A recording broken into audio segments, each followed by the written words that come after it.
Welcome back, guys. This is Potter Fanfic Hub. Here we explore powerful Harry Potter, what if stories and hidden magic.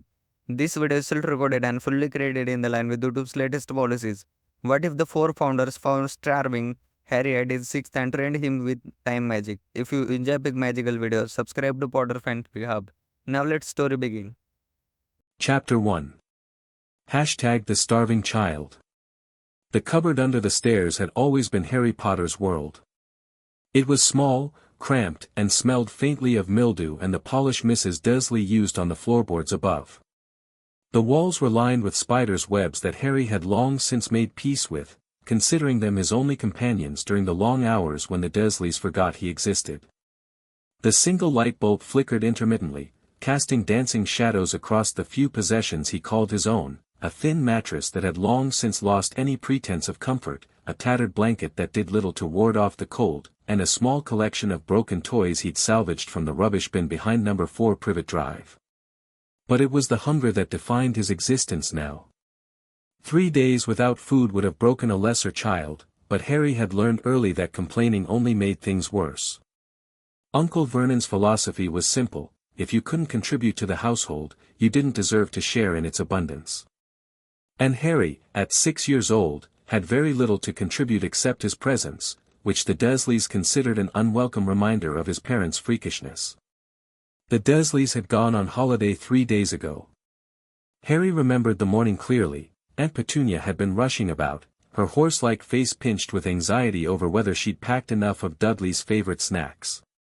Dudley himself had been the center of attention as always, his enormous bulk planted in front of the television while his mother fussed over his suitcase. Uncle Vernon had bellowed orders from the front door, his mustache bristling with impatience. And Harry had been forgotten. It wasn't the first time.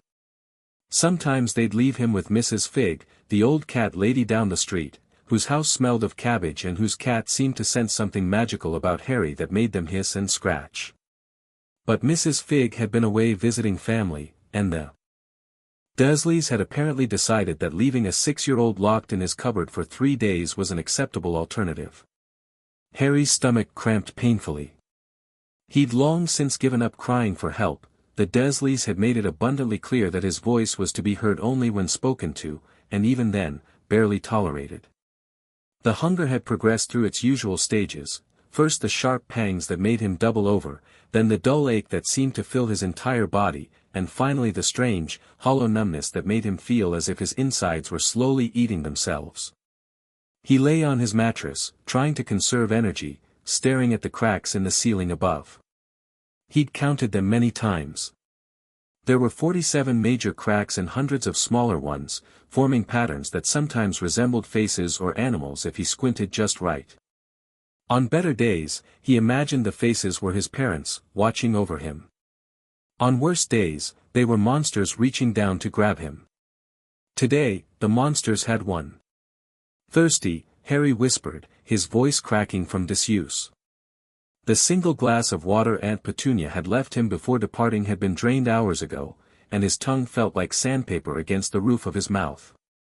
He tried to swallow and found he couldn't, his throat was too dry. The house was silent. Number 4 Privet Drive was always silent when the Dursleys were gone. No television blaring, no Uncle Vernon bellowing, no Dudley screaming for more food. Just the quiet hum of the refrigerator and the occasional creak of the house settling. Harry found the silence worse than the noise. At least when they were here, he knew he existed. In the silence, he felt as if he was slowly disappearing. His vision blurred, and he blinked rapidly to clear it. The hunger was making him dizzy. He remembered reading in one of Dudley's discarded comic books about people who went without food for weeks and survived. But they had water, he thought dimly. They had water. The light bulb above him flickered again, more violently this time. Harry watched it, fascinated despite his misery. The flickering seemed to be getting faster, almost rhythmic, like a heartbeat. The shadows on the walls began to dance and writhe, taking on shapes that weren't quite shadows anymore. Harry squeezed his eyes shut. He knew what was happening. It had happened before, usually when he was very upset or very scared. Strange things would occur, a glass would shatter, a door would fly open, or once, terrifyingly, he'd found himself on the roof of the school kitchen when Dudley and his gang were chasing him. The Dursleys called it freakishness. Aunt Petunia's face would go pale, her lips pressed into a thin, bloodless line, and she'd whisper to Uncle Vernon about that Potter boy's unnaturalness. Uncle Vernon's response was always the same, a red-faced rage that usually resulted in Harry being locked in his cupboard for longer than usual. But Harry had never seen anything like this before. The shadows on the wall were forming into shapes, humanoid shapes, with long flowing robes and indistinct features. 4 of them, arranged in a circle around him, their forms flickering like candle flames in a strong wind. "Please," Harry whispered, his eyes wide. "Please, I didn't mean to, I'll be good, I promise, please don't tell Uncle Vernon." The shapes didn't respond, but the light bulb above him flared brilliant white, then shattered. Harry cried out, shielding his face from the falling glass, but the light didn't die. Instead, it swirled around the room, coalescing into a soft, golden glow that filled every corner of the cupboard. Harry stared. The glow was warm, impossibly warm, like sunlight on his skin. He could feel it seeping into his bones, chasing away the cold that had taken root there over the past 3 days. His stomach still cramped with hunger, but the desperate, hollow ache was receding. "Who's there?" Harry asked, his voice trembling. "Please, I'm not scared. I'm not scared." He was terrified, of course. But Harry had learned long ago that showing fear was a weakness, and weakness meant punishment. The Dursleys had beaten that lesson into him thoroughly, both literally and figuratively. The 4 figures in the shadows moved closer. Harry could make out more details now. One figure was tall and broad-shouldered, with a mane of wild hair that seemed to crackle with energy. Another was slender and graceful, her head held high with an almost regal bearing. The third was softer, rounder, radiating a warmth that seemed to match the golden glow. And the fourth was lean and sharp, his movements fluid and predatory, his eyes gleaming with something that might have been approval. "We see him," the broad-shouldered figure said, his voice deep and resonant. "Godric, can you feel it? The ancient blood singing in his veins." The slender figure nodded. "Rowena, the time magic, he's unwittingly calling to us across the centuries. This child's magic is extraordinary. Untrained, but potent beyond measure." "The curse," the soft figure said, her voice gentle and concerned. "Helga, can you sense it? The taint upon him. Such darkness, wrapped around such innocence." The predatory figure hissed something in a language Harry didn't recognize, but something in his chest understood. The words were old, ancient, the language of the serpents that hissed in the garden behind number 4 Privet Drive. "Salazar," the broad-shouldered figure said, a hint of warning in his voice. We agreed. The child's gift is not his fault. Indeed, Salazar replied, his voice silky and dangerous. But the question remains, is he worth our intervention? We have watched for centuries. We have seen many potential champions rise and fall. What makes this one different? The 4 figures circled Harry, examining him from every angle. Harry cowered against the wall, his heart pounding. He felt like a bug under a magnifying glass, dissected and analyzed by forces far beyond his understanding. "He is starving," Helga said, her voice breaking slightly. "These muggles, his guardians, they have left him to die. A child, Godric. A child of the blood. How can you ask me to stand by and watch?" Godric's face, and Harry could see it clearly now, a strong, weathered face with lines of laughter and battle etched deep into the skin, softened. "I ask nothing of the sort. But we must be certain. The prophecy. The prophecy is not our only concern," Rowena interrupted, her voice sharp. "We have waited too long. The Dark Lord rises, and the child is marked. If we do not act now, all may be lost." "All may be lost anyway," Salazar countered. "We have seen the futures. 1,000 possible worlds, and in 999 of them, this child fails. What makes you think we can change that? Harry's head was spinning. The figures were talking about him as if he wasn't there, discussing his future, his fate, as if he were a character in one of Dudley's comic books. The hunger, the dizziness, the strange golden glow, it was all too much. He felt his consciousness slipping away. "Please," he whispered again. "I don't understand. Who are you? What do you want from me?" The four figures stopped. They looked at each other, some unspoken communication passing between them. "Tell me your name, child," Godric said, kneeling down to Harry's level. His eyes, Harry noticed, were the color of burnished gold, and they held depths of power that made Harry's breath catch. Harry," he stammered. "Harry Potter." "Potter," Rowena repeated, something flickering in her ancient eyes. "I knew a Potter once. A good man, if a bit stubborn. He would have been your great-great-great-grandfather, if I'm not mistaken. The bloodline carries well." "He has the mark," Salazar said, stepping forward. His hand reached out, and Harry flinched, expecting a blow. Instead, Salazar's fingers brushed gently against Harry's forehead, tracing the lightning bolt scar that had been there as long as Harry could remember. Harry gasped. The touch was like ice and fire at once, sending shockwaves through his entire body. The scar on his forehead, the one Aunt Petunia called that hideous mark, throbbed with a dull, rhythmic pain that matched the beating of his heart. "The Dark Lord's soul," Salazar said, his eyes widening slightly. "Implanted in the child when he was but a babe." The killing curse rebounded, and a fragment was lodged. How extraordinary! How utterly horrifying! "Can we remove it?" Helga asked, her hand on her chest. "It can't be safe for him, carrying such darkness." "No," Rowena said, shaking her head. "It's too deeply embedded. To remove it would likely kill him. But we can contain it. Use it. Turn the Dark Lord's own magic against him." Godric nodded slowly. "Salazar, you understand the nature of this curse better than any of us. Can you teach him to control it?" Salazar's lips curved into a smile that was equal parts predator and teacher. "Oh, yes.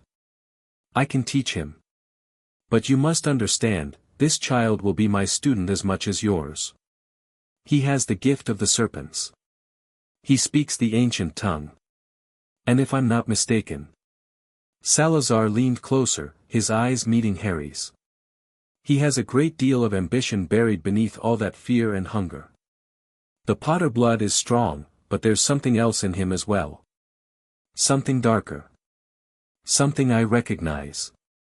"I don't understand," Harry said, tears streaming down his face. "Please, I just want to understand. Who are you? Why are you doing this?" Godric placed a hand on Harry's shoulder. The touch was warm, reassuring, and Harry felt some of the tension drain from his body. "We are the four founders of Hogwarts School of Witchcraft and Wizardry," Godric said. "I am Godric Gryffindor. This is Rowena Ravenclaw, Helga Hufflepuff, and Salazar Slytherin. We created the school that bears our names, and we have watched over the magical world ever since." "But you're dead," Harry said, his confusion growing. "The Dursleys, they said my parents were dead, and that I was a freak, and that magic wasn't real." "They lied," Helga said gently. "Your parents were wizards, Harry. Powerful ones. And you are a wizard too. The magic inside you is real, and it's been building for years, trying to find an outlet. That's why strange things happen around you." Harry shook his head. "No, I'm not, I'm just Harry. I'm nothing. I'm nobody. Uncle Vernon says." "Uncle Vernon is a fool," Salazar interrupted, his voice cold. "A muggle of the most ordinary sort, who sees what he doesn't understand and chooses to hate it rather than learn. Pay no attention to his words. You are the last of the Peveril line, the heir of the most ancient magical bloodline in Britain. You are far from nobody. You are, in fact, one of the most important wizards to ever live. Harry stared at them, his mind reeling. It was too much. The hunger, the cold, the strange figures in the darkness, it had to be a dream. A fever dream, brought on by starvation and dehydration. He was hallucinating. That was the only explanation. I don't believe you, he said, his voice small but defiant. It's just a dream. It has to be. You're not real. Godric laughed, a warm booming sound that seemed to fill the tiny cupboard. I like him, Helga. I really do. He's got courage, even when he's terrified. That's the mark of a true Gryffindor. The mark of a Gryffindor is too much courage and not enough sense, Rowena said dryly. I saw a similar child fall into a basilisk pit at the age of 12, simply because he wanted to prove he wasn't afraid. Courage is nothing without wisdom to temper it. Indeed, Salazar agreed. An ambition without cunning is mere foolishness. But this child, he has a touch of all of us. I see it in his eyes. The courage of Godric, the intelligence of Rowena, the kindness of Helga, and the cunning of Slytherin. He is the balance we've been waiting for. How old are you, Harry? Helga asked gently. Harry had to think for a moment. The days had blurred together. 6, he said finally. I think. My birthday was. I don't know when. The Dursleys don't celebrate it. 6 years old, Helga repeated, her voice shaking with barely contained fury. 6 years old, and they've left him to starve. In a cupboard. With nothing but a glass of water to sustain him for 3 days. We can't take him, Godric said, though his tone suggested he was arguing more with himself than with Helga. We made a sacred vow. Non-interference. We gave up everything to preserve the sanctuary, to watch over the magical world from outside time itself. If we break that vow now, the sanctuary will survive, Rowena interrupted. Our presence here in the physical world is a mere echo of our true power. We can take him. We can train him. And we can send him back, changed, prepared, ready to face the darkness that threatens everything we built. We have to help him, Helga said firmly. I don't care about prophecies or vows or ancient pacts. He's a child. A starving, frightened child who has been abused and neglected by the people who were supposed to care for him. We have a chance to save him, to give him the life he deserves. I refuse to stand by and watch him die. Salazar was silent for a long moment. Then he nodded slowly. She's right. The child is marked. The Dark Lord will come for him one day, whether we intervene or not. If we train him, we have a chance. If we do nothing, we condemn him to a future of suffering and death. Then it's settled, Godric said, his voice firm. We break the vow. We take the boy. And we prepare him for the war that is coming. Harry watched them in bewildered silence. They were talking about him, about his future, as if he had no say in the matter. But a small, stubborn part of him, the part that had survived 3 days without food, the part that had endured years of Dursley abuse, refused to let them decide his fate for him. What if I don't want to go? Harry asked, his voice trembling but determined. What if I want to stay here? The 4 founders looked at him, surprised. Child, Helga said gently, if you stay here, you will die. I know you're frightened, and I know this is all confusing. But we're offering you a chance to learn, to grow, to become something more than what your guardians have made you feel. We're offering you a home. Where? Harry asked. Where would I go? Rowena smiled. To our sanctuary. A place between worlds, between times. A place where you can learn and grow at a pace that would be impossible in the real world. You would have 4 teachers, each of whom has mastered a different aspect of magic. You would learn more in a year than most wizards learn in a decade. And when you're ready, Godric added, you'll return. You'll go to Hogwarts, the school we founded.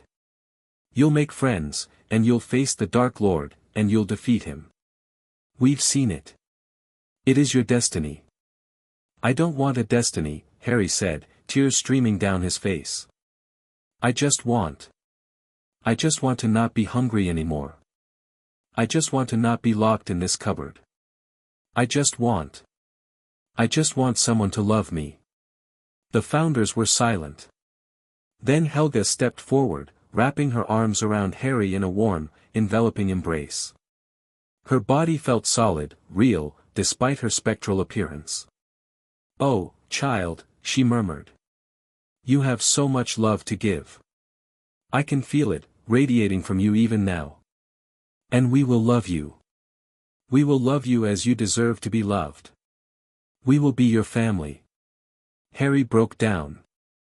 All the pain, all the fear, all the desperate loneliness he'd carried for the first 6 years of his life came pouring out in a flood of tears and sobs. Helga held him, stroking his hair, murmuring soft, comforting words. The other founders stood around them, watching. Godric's face was a mask of barely suppressed rage. Rowena's eyes glistened with unshed tears. Salazar's expression was unreadable, but his hand, resting on Harry's shoulder, was gentle. We'll take him now, Godric said finally. We can discuss the details later. But first, he needs food, water, and rest. He needs to know he's safe. What about the Dursleys? Rowena asked. We can't just leave them. They need to be punished for what they've done. Salazar smiled, a cold, calculating expression. Oh, I have plans for the Dursleys. They won't go unpunished, I promise you that. But that can wait. Right now, the child is our priority. Harry looked up at them, his face blotchy from crying. You're really going to take me away from here? Yes, Harry, Godric said. We're going to take you somewhere wonderful. But you have to trust us. Can you do that? Harry thought about it. Trust had always been a foreign concept to him. The Dursleys had betrayed him at every turn, made him feel worthless and unwanted. But these 4 figures, these founders, as they called themselves, they had shown him more kindness in the past few minutes than the Dursleys had shown him his entire life. Yes, Harry said finally, his voice soft but certain. I trust you. Godric smiled. Then close your eyes, Harry. And when you open them again, everything will be different. Harry did as he was told. He felt Helga's arm still wrapped around him, felt Godric's hand on his shoulder, felt the ancient magic of the founders swirling around him, pulling him through a tunnel of light and sound. The hunger, the cold, the pain, all of it faded away. Harry felt as if he were floating, weightless, suspended in a sea of warmth and comfort. The voices of the founders echoed in his mind. You will be our greatest student, Harry Potter. You will be our greatest legacy. And you will save the wizarding world, not because destiny demands it, but because you choose to. And then, everything went dark. When Harry woke, he was lying in the softest bed he had ever felt. The mattress cradled his body like a cloud, and the blankets were thick and warm, smelling faintly of lavender and something else, something earthy and soothing. His stomach was full for the first time in what felt like forever, and his throat was no longer parched. He opened his eyes and gasped. The room he was in was unlike anything he'd ever seen. The walls were made of some kind of white stone, veined with gold that seemed to glow softly. The ceiling was a perfect dome, painted with a mural of the night sky, constellations he'd never seen before, their stars twinkling with actual light. The furniture was carved from dark wood, rich and ornate, with cushions of deep crimson and gold. And through the window, he could see nothing. Just an endless expanse of swirling mist, shot through with threads of silver and gold, extending to the horizon. Beautiful, isn't it? Harry turned. Helga Hufflepuff was sitting in a chair next to his bed, a warm smile on her face. She looked different now, less spectral, more solid. Her robes were soft yellow, and her hair was a gentle gray, framing her kind face. "Where are we?" Harry asked, his voice croaky from disuse. "In our sanctuary," Helga said, handing him a glass of water. "The space between worlds. It exists outside the normal flow of time, anchored by the combined magic of the four founders. You are safe here, Harry. No one can hurt you." Harry drank the water greedily, feeling it revive him. Then he looked at Helga again. "Why did you save me?" Helga smiled. "Because we're the founders of Hogwarts. We've spent centuries watching the wizarding world, guiding it from a distance. And we've seen many children suffer, Harry. But we've never seen a child as special as you." "Special?" Harry asked, skepticism clear in his voice. "I'm not special. I'm just a freak." Helga's expression hardened.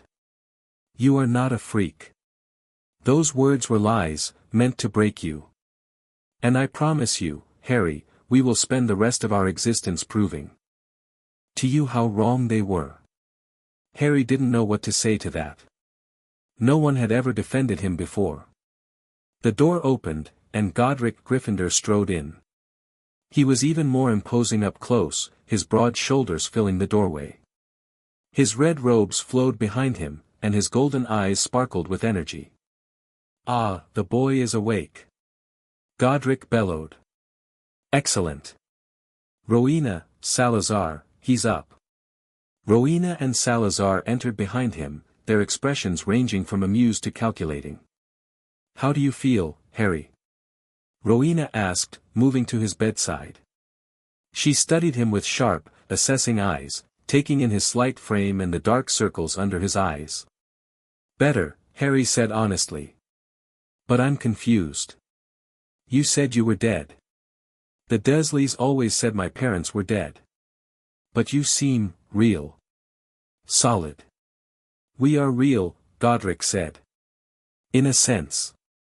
We've existed in this sanctuary for over 1,000 years, preserved by the convergence of our magical cores. We are not truly alive, but we are not dead either. We are something, in between. It's complicated," Rowena added. "But the long and short of it is that we can interact with the physical world, though we've chosen not to. Until now." "Why now?" Harry asked. "Why did you decide to help me?" Salazar stepped forward. "Because you are the one we've been waiting for. The prophecy." "Salazar," Godric warned. "No, Godric. He deserves to know." Salazar turned to Harry. "There is a prophecy, child. A prophecy that speaks of a Dark Lord who will rise, and a champion who will fall. The Dark Lord is already rising, you bear his mark on your forehead. And when he falls, it will be because of you." Harry touched his scar. "This thing? You said it was part of his soul." "Yes," Salazar said. "When the Dark Lord tried to kill you as a baby, he used an unforgivable curse, the killing curse. But something went wrong.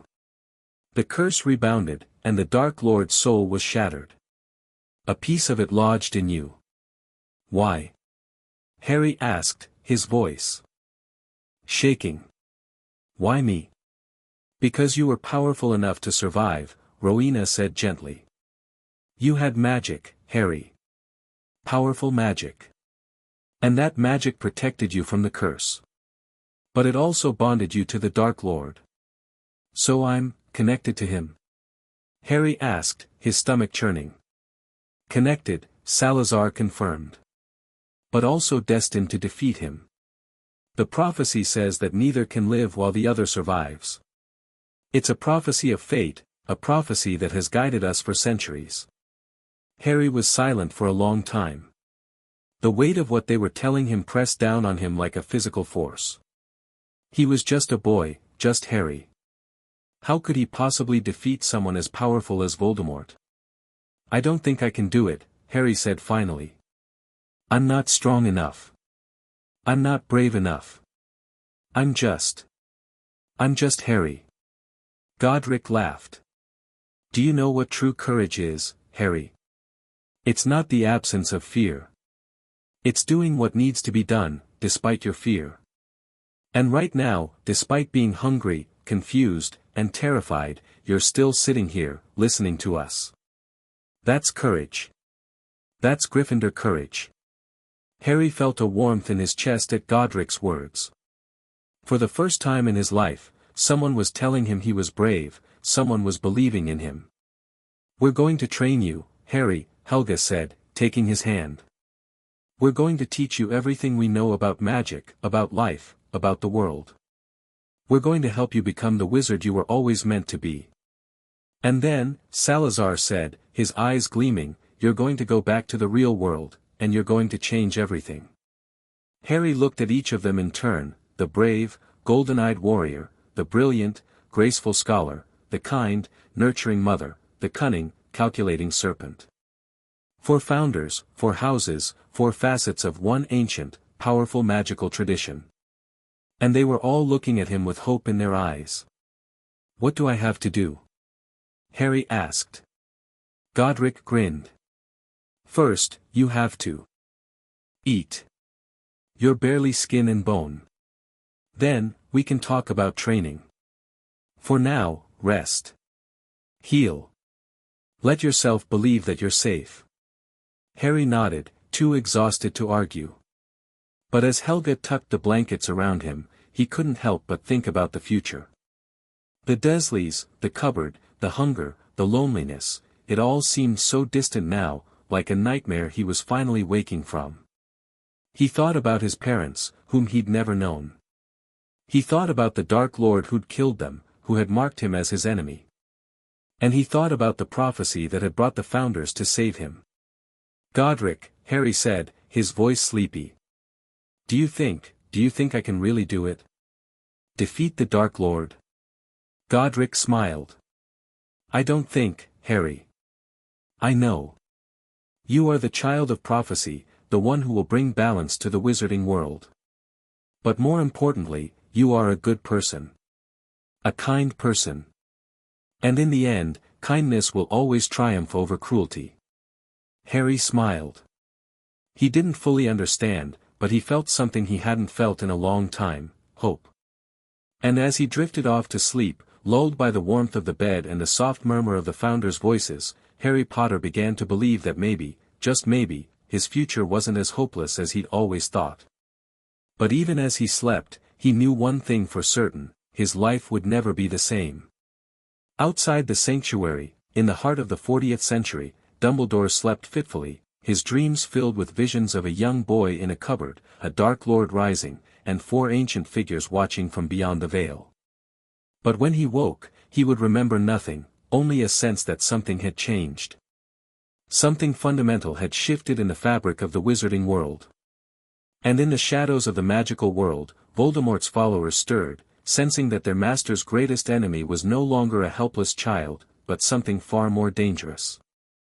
Voldemort himself, trapped in his spectral form, felt a tremor of something he hadn't felt in years, fear. Chapter 2, The Founders' Sanctuary. Harry woke slowly, consciousness returning in gentle waves rather than the abrupt, terror-filled awakenings he'd grown accustomed to at Privet Drive.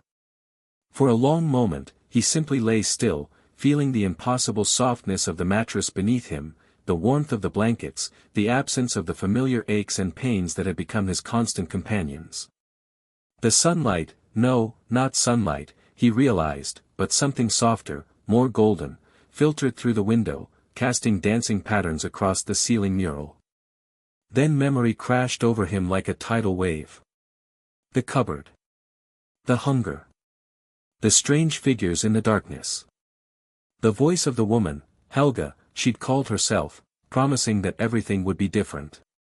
Harry sat up so quickly his head spun, his heart hammering against his ribs. The room was exactly as he remembered it, white stone veined with gold, rich wooden furniture, the endless expanse of swirling mist beyond the window. And there, sitting in the same chair as before, was Helga Hufflepuff, a book open on her lap and a gentle smile on her face. "Good morning, Harry," she said, her voice warm and soothing. "Or rather, good whatever time it is. Time moves strangely here." Harry blinked, trying to process her words. "How long was I asleep?" "About 12 hours, by the sanctuary's measure," Helga replied. "But it's difficult to say precisely. Time is fluid in this place.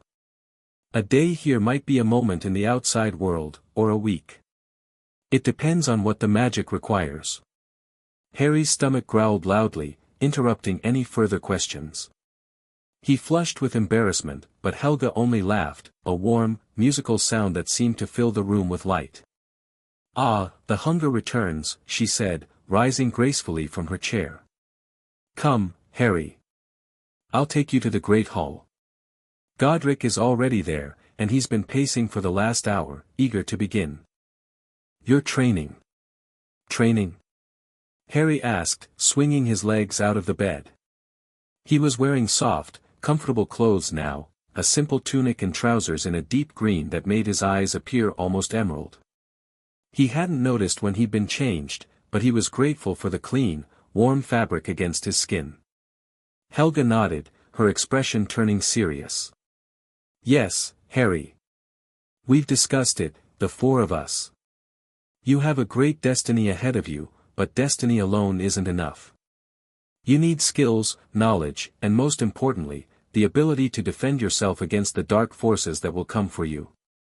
We're going to teach you everything we know."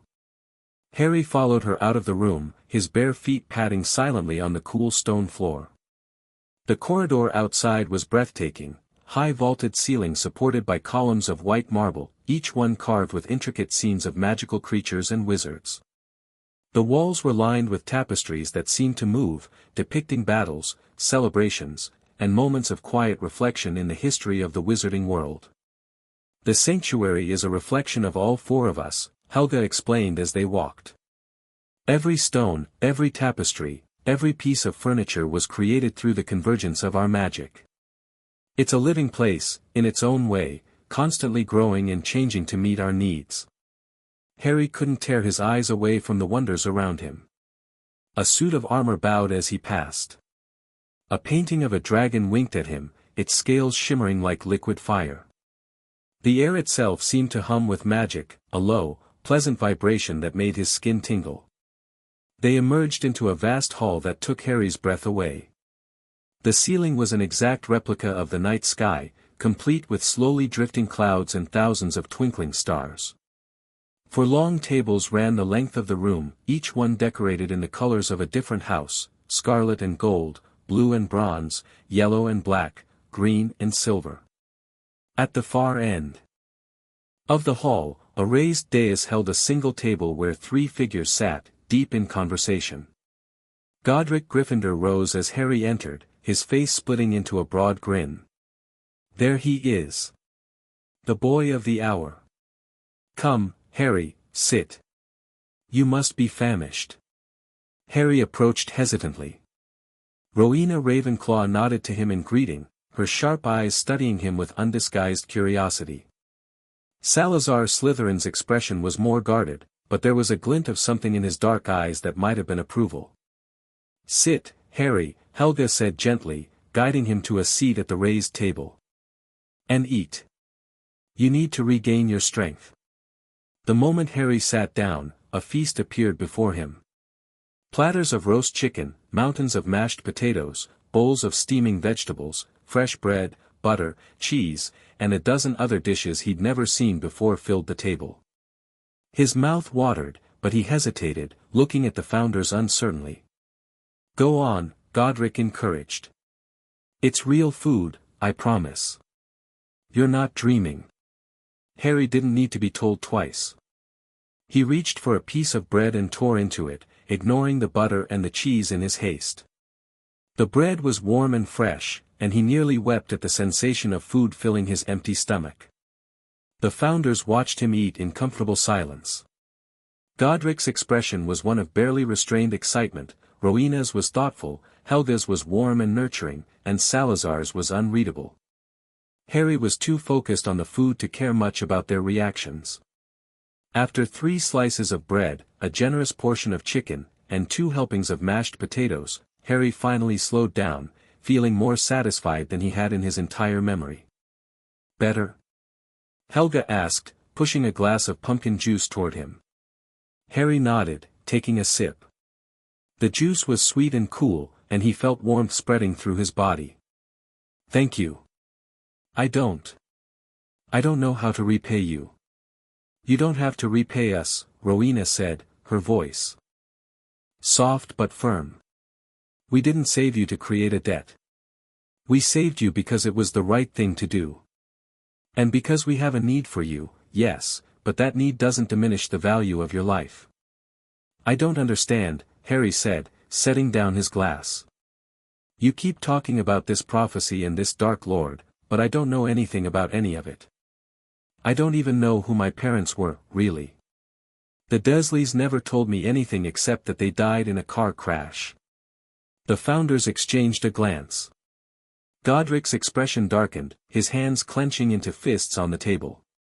"Your parents were not killed in a car crash, Harry," Helga said gently. "They were murdered. By the Dark Lord. The same Dark Lord who marked you with that scar."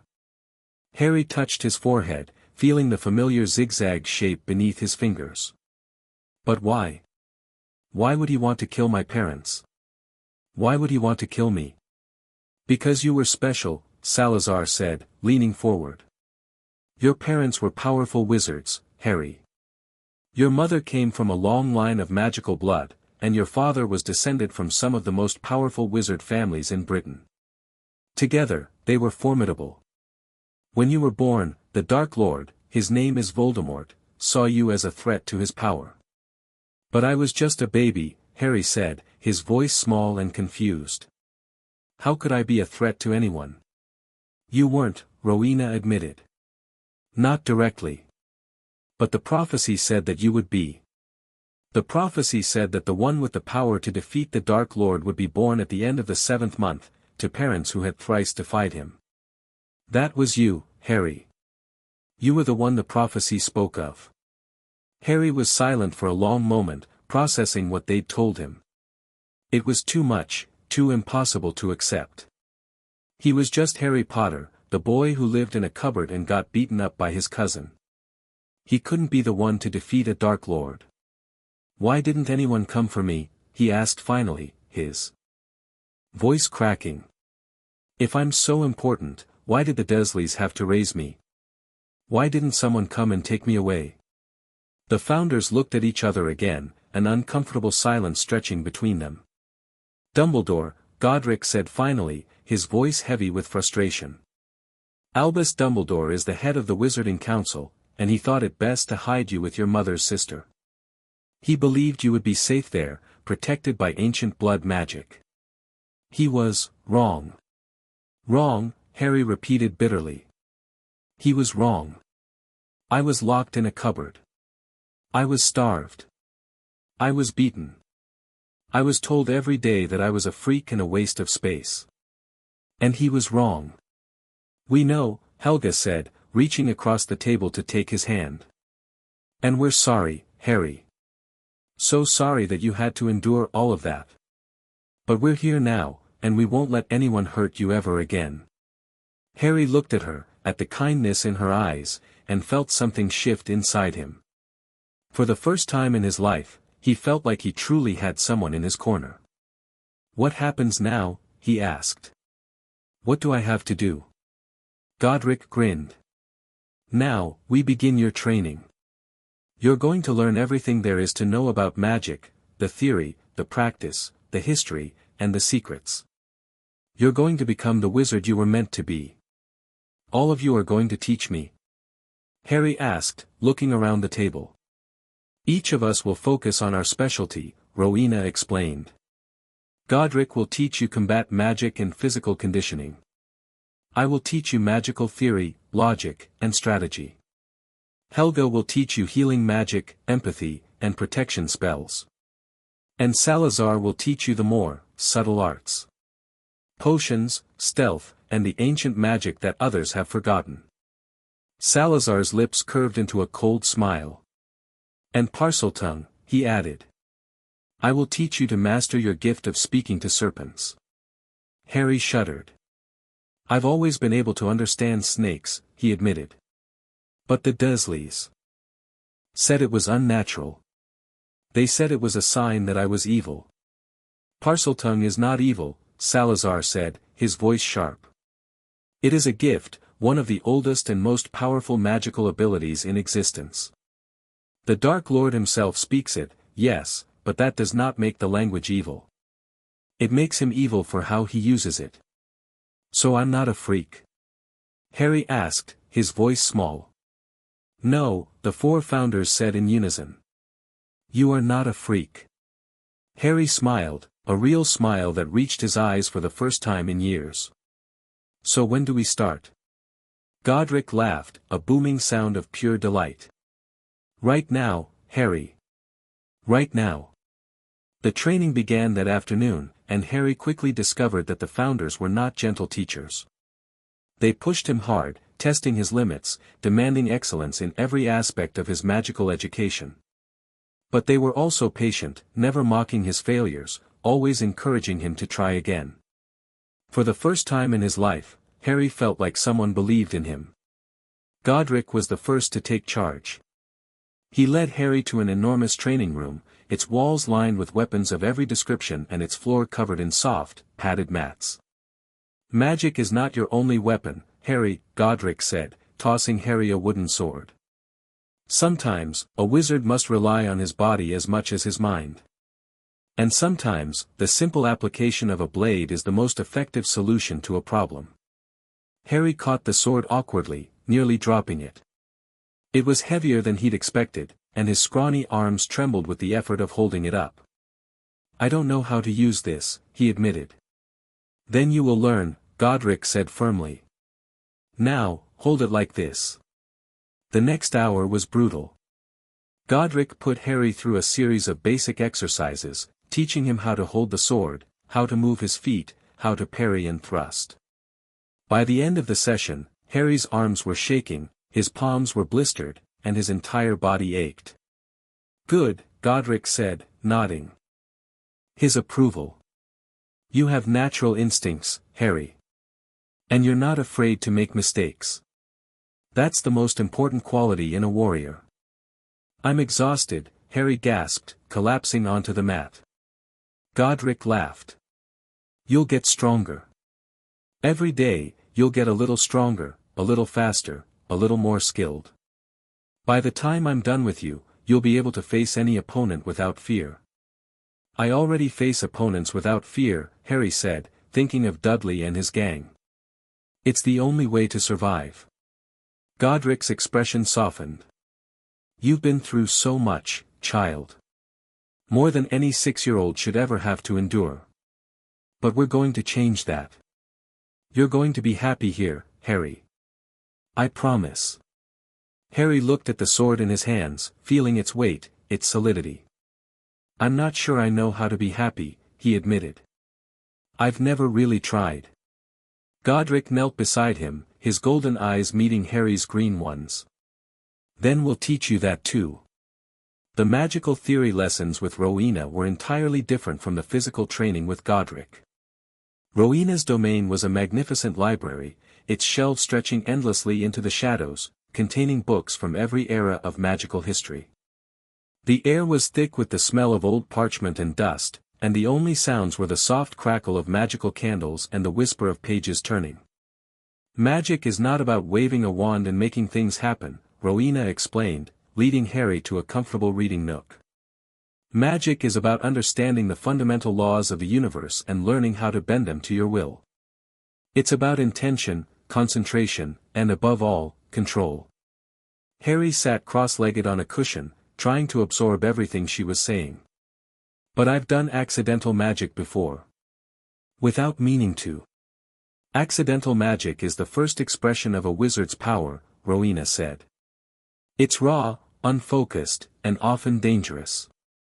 Your accidental magic is what drew us to you, Harry. It was so powerful, so pure, that it pierced the boundaries between worlds and called us to you. But to be a true wizard, you need to learn to control that power. You need to make it obey your will. She handed him a thick book, its cover embossed with intricate golden runes. This is a primer on basic magical theory. I want you to read the first 3 chapters and then explain them to me. We'll begin practical exercises tomorrow. Harry opened the book and started reading. The words were complex, the concepts difficult, but something in his mind seemed to unlock as he read. The magical theory began to make sense, clicking into place like pieces of a puzzle he hadn't known he was solving. By the time he'd finished the 3rd chapter, Harry felt like he understood more about magic than he'd ever thought possible. The world seemed to shimmer with new possibilities, new connections that he'd never noticed before. Interesting, Rowena said, reading his thoughts in his expression. You absorb that information much faster than most students. The Potter blood is strong, but there's something else at work here too. Something ancient. Harry frowned. What do you mean? Rowena considered him carefully, her sharp eyes missing nothing.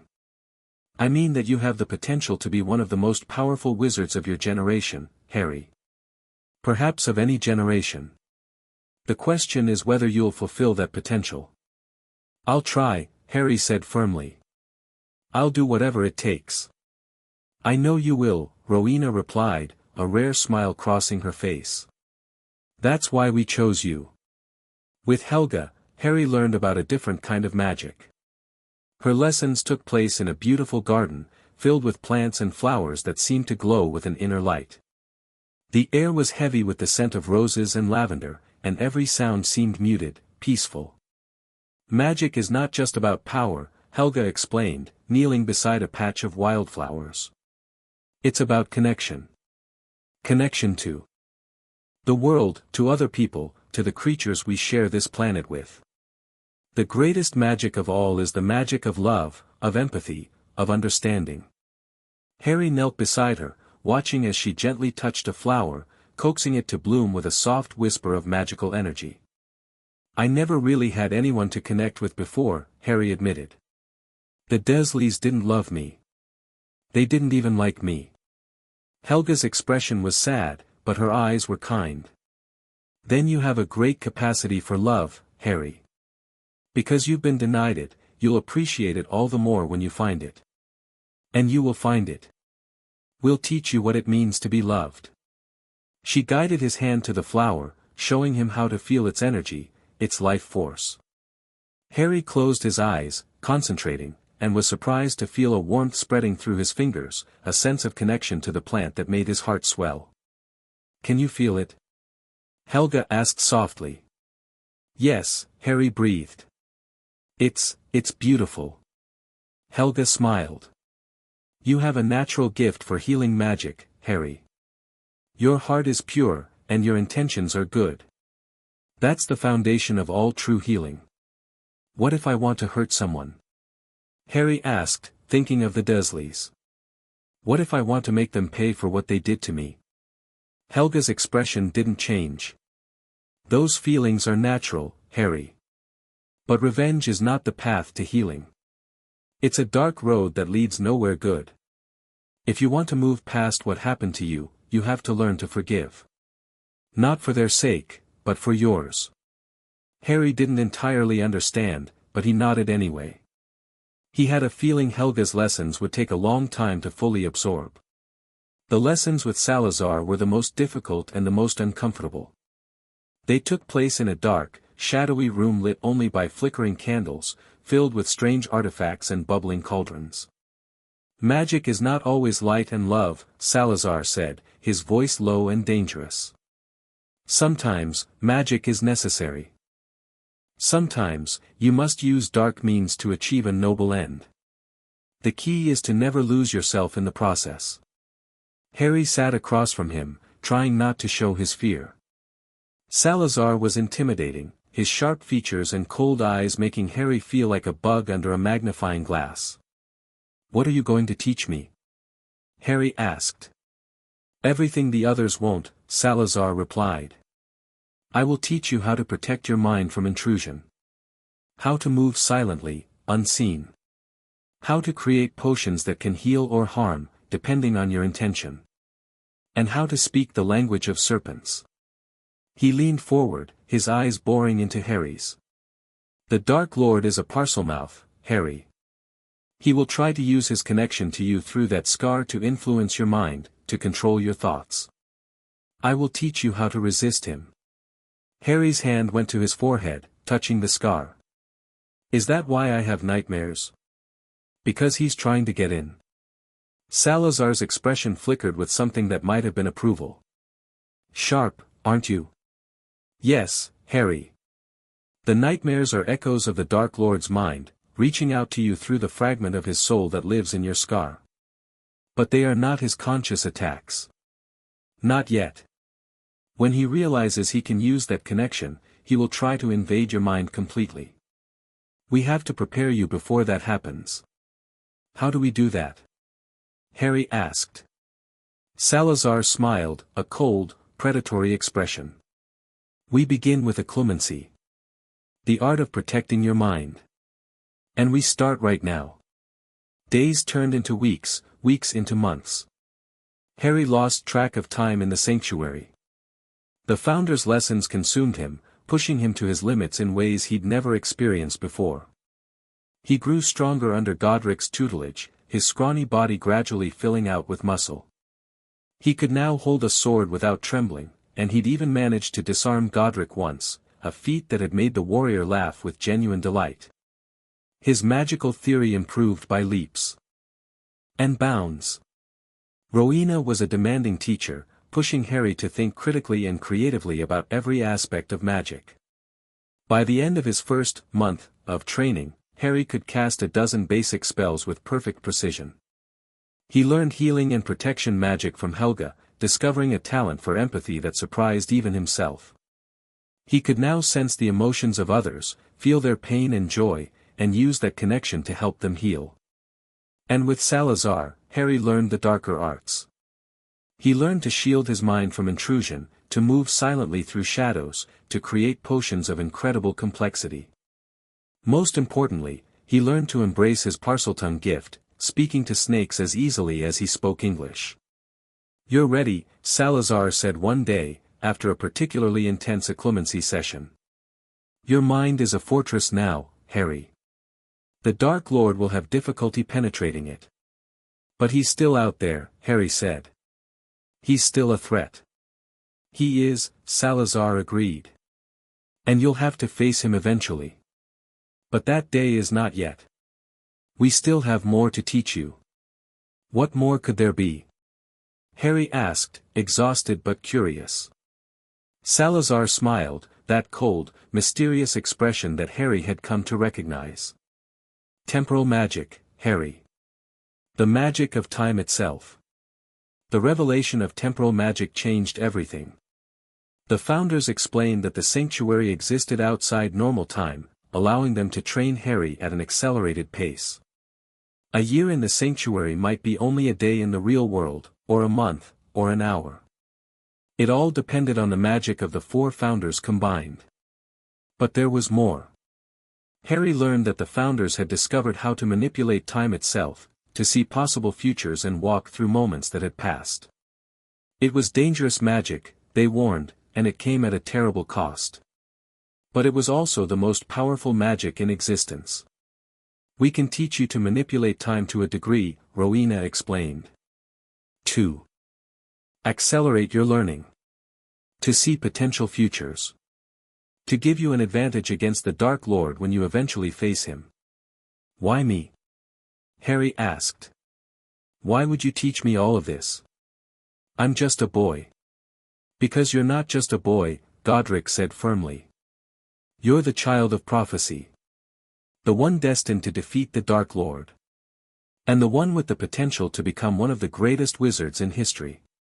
We believe in you, Harry, Helga added. And we'll do everything in our power to make sure you succeed. Harry looked at each of them in turn, feeling a warmth in his chest that he'd never felt before. For the first time in his life, he had people who believed in him. People who saw his potential, his worth. "I won't let you down," he said, his voice strong with conviction. "I'll make you proud." The founders smiled, and Harry knew that whatever happened next, he would face it with the strength and knowledge they'd given him. But even as he trained, Harry couldn't shake the feeling that something dark was waiting for him in the real world. Something that would test everything he'd learned, everything he'd become. He just had to be ready. End of Chapter 2. Chapter 3, The Foundations of Power. The temporal chamber was unlike anything Harry had ever seen. It existed at the very heart of the sanctuary, a circular room whose walls seemed to be made of liquid silver, constantly shifting and flowing like mercury caught in an endless dance. The floor was a perfect mirror, reflecting the ceiling above, which displayed not stars but swirling patterns of light and shadow that Harry had come to recognize as the fabric of time itself. "This is where we will teach you the most difficult and dangerous magic of all," Rowena announced, her voice echoing slightly in the chamber's strange acoustics. "The magic of time." Harry stood in the center of the room, his bare feet cold against the reflective floor. He'd been training with the founders for what felt like years now, though he knew that in the real world, barely any time had passed at all. The temporal magic of the sanctuary had given him a gift that no other wizard had ever received, the gift of time itself. "Before we begin, you must understand what you are about to learn," Godric said, his expression unusually serious. "Temporal magic is not a toy, Harry. It is a tool of extraordinary power, but it comes with extraordinary consequences. Every time you manipulate time, you create ripples. Ripples that can spread forward and backward, changing events in ways you cannot predict." "You're talking about changing the past," Harry said slowly, his mind working through the implications. "Can I do that?" "No," Salazar said flatly. "And you must never attempt it. The past is fixed, Harry. It cannot be changed, not truly. What you can do is observe the past, learn from it, and use that knowledge to shape the future. You can also accelerate your own personal timeline, as we've done with your training. But you must never try to change events that have already occurred." "Why not?" Harry asked, genuinely curious. Salazar's expression was cold, his eyes boring into Harry's. "Because the universe does not forgive such trespasses. There is a balance to all things, Harry. A natural order. When you break that order, the universe breaks back. I have seen wizards attempt to change the past, and I have watched them unravel, their timelines fracturing, their very existence erased from memory. It is the most terrible fate imaginable." Harry shivered. "I understand." "Good," Rowena said. "Then we can begin with the basics." She raised her wand, a beautiful instrument of silver and sapphire, and traced a pattern in the air. The liquid walls of the chamber began to ripple, and Harry felt a strange sensation, as if the world was tilting around him. "Time is not linear," Rowena explained. "That's the first thing you must understand. It flows in many directions, many dimensions. What we experience as the present is merely a moment in an infinite tapestry of possibilities. Temporal magic allows us to touch that tapestry, to see the threads that connect all moments together." Harry watched as images began to form in the silver walls, moments from his own life, playing out in sequence. He saw himself in the cupboard, small and scared. He saw the Dursleys leaving for their holiday, forgetting him behind. He saw the founders appearing in the darkness, their spectral forms reaching out to him. "That was when you came for me," Harry breathed. "Yes," Rowena confirmed. "And you see how clearly the moment is captured. That is because the magic recognized your importance, your connection to us. Every moment of your life is etched into the fabric of time, Harry. Every choice you make creates a new thread, a new possibility." "Can I see the future?" Harry asked eagerly. Rowena's expression was cautious. "In a sense. But the future is not fixed, Harry. It's a sea of possibilities, constantly shifting and changing based on the choices made in the present. What we can show you are potential futures, possible outcomes based on current trends. Show me, Harry demanded. Rowena looked at the other founders, who nodded their agreement. She raised her wand again, and the images in the silver walls began to blur and shift, showing Harry scenes that made his breath catch. He saw himself, older and stronger, facing Voldemort in a great hall. He saw the Dark Lord fall, his body crumbling to dust. He saw himself surrounded by cheering crowds, hailed as the hero who saved the wizarding world. But then the images shifted, and Harry saw something else, himself, broken and defeated, lying in a pool of his own blood. He saw Voldemort standing over him, triumphant. He saw the wizarding world falling into darkness. Which future is real? Harry asked, his voice trembling. Both are possible, Rowena said gently. Which one comes to pass depends on the choices you make. That is the burden of prophecy, Harry. The power of foresight is a gift, but it is also a curse. You will see many possible futures, and you will have to decide which one you want to bring to fruition. Harry stared at the images, his mind racing. The weight of what he was being asked to carry pressed down on him, but he refused to let it crush him. He had survived the Dursleys. He had survived starvation and neglect. He could survive this too. I'll choose the right future, he said firmly. I'll make sure it happens. The founders exchanged glances, something passing between them that Harry couldn't read. We believe you will, Helga said warmly. We believe in you, Harry. Always remember that. The lessons in temporal magic continued for what felt like weeks. Harry learned to perceive time in its true form, to see the threads of possibility that connected every moment to every other. He learned to accelerate his own personal timeline, allowing him to think and act faster than any normal human. He learned to glimpse potential futures, to see the consequences of his actions before he took them. But the most important lesson came from Salazar, who taught Harry the hidden truth about the Dark Lord's Horcruxes. Voldemort has fragmented his soul, Salazar explained one evening, when Harry had grown weary of the temporal lessons. He has split it multiple times, placing each fragment in an object of great significance to him. This is why he cannot be killed, Harry. As long as one of these fragments survives, he will continue to exist. Harry's eyes went wide. But how is that possible? I thought destroying a soul was impossible. It is, Salazar agreed. But Voldemort did not destroy his soul. He tore it apart, piece by piece, using the darkest magic ever created.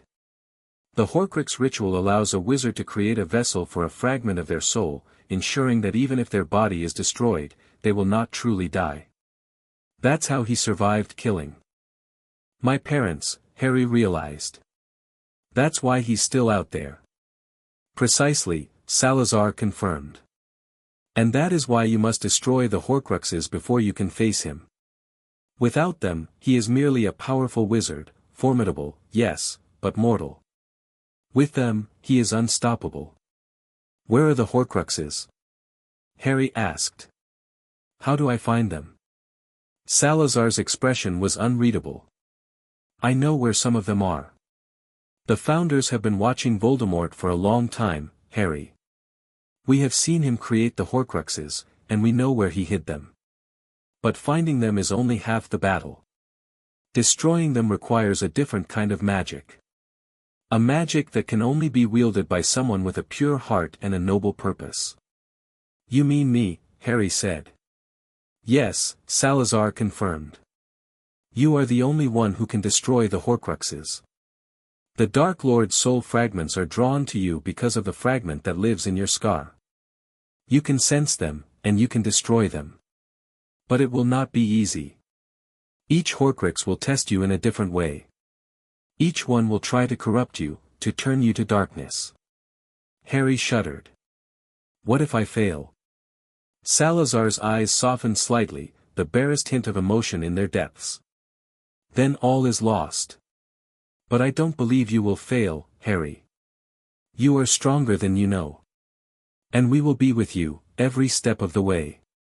The training continued, and Harry's skills grew by leaps and bounds. He became proficient in all 4 branches of magic that the founders taught: combat and courage from Godric, wisdom and logic from Rowena, empathy and healing from Helga, and stealth and cunning from Salazar. But it was the temporal magic that truly set him apart.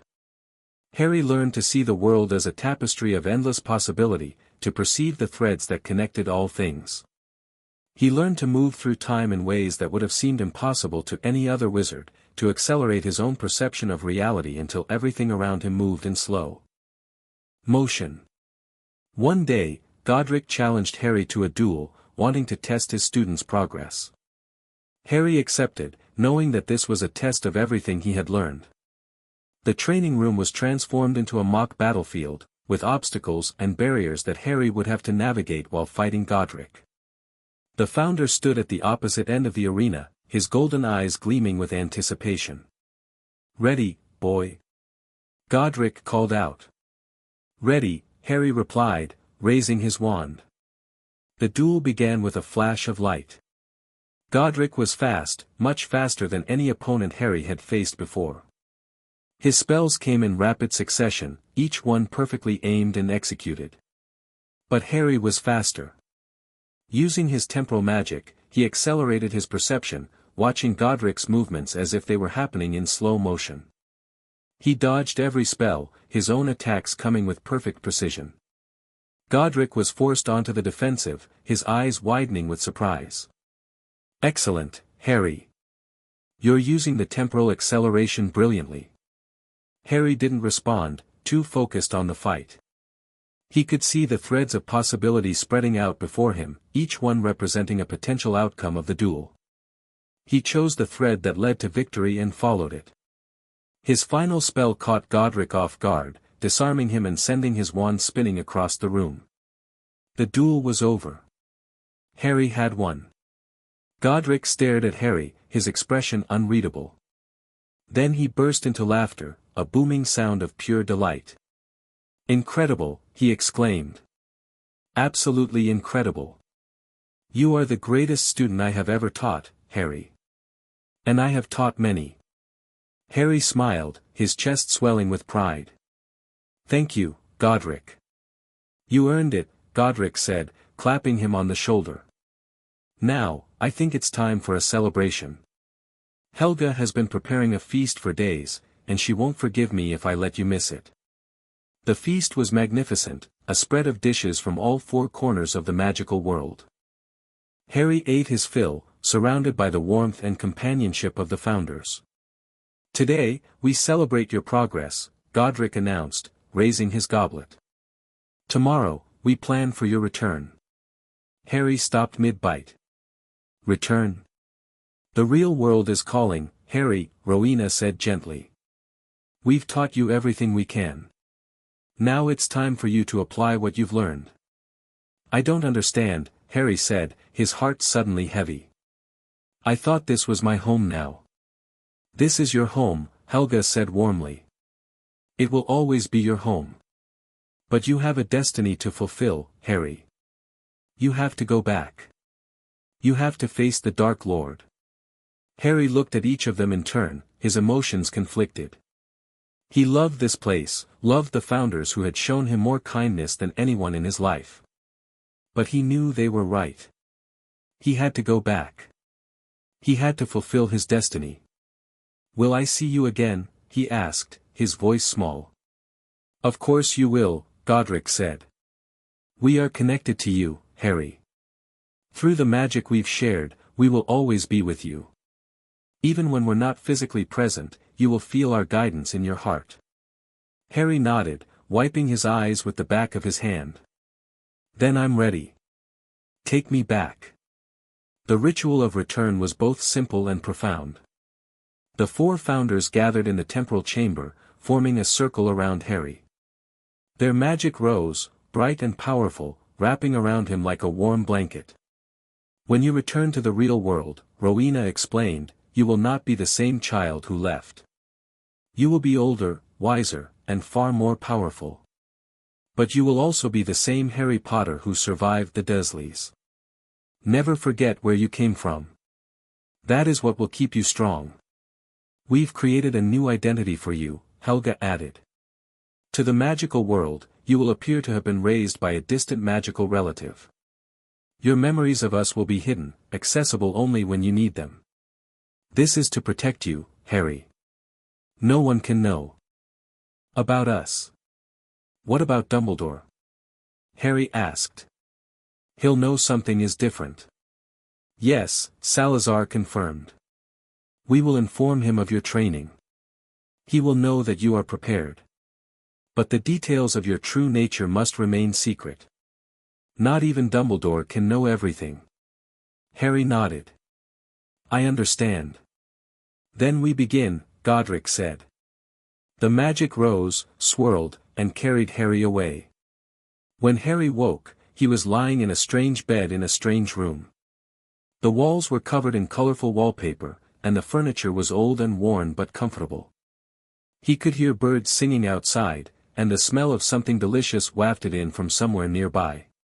He sat up slowly, trying to orient himself. Then memory flooded back, the founders, the sanctuary, the training. All of it real. All of it his. There was a knock at the door, and a woman entered. She was elderly, with kindly eyes and silver hair, wearing robes of deep purple. Ah, you're awake, she said. I'm Professor Sprout, dear. I've been asked to look after you while you settle in. You're going to be staying at Hogwarts, you know. Headmaster Dumbledore has arranged everything. Harry blinked. Hogwarts? Of course, Professor Sprout said, smiling warmly. You're a wizard, Harry. A very special one. And Hogwarts is where you belong.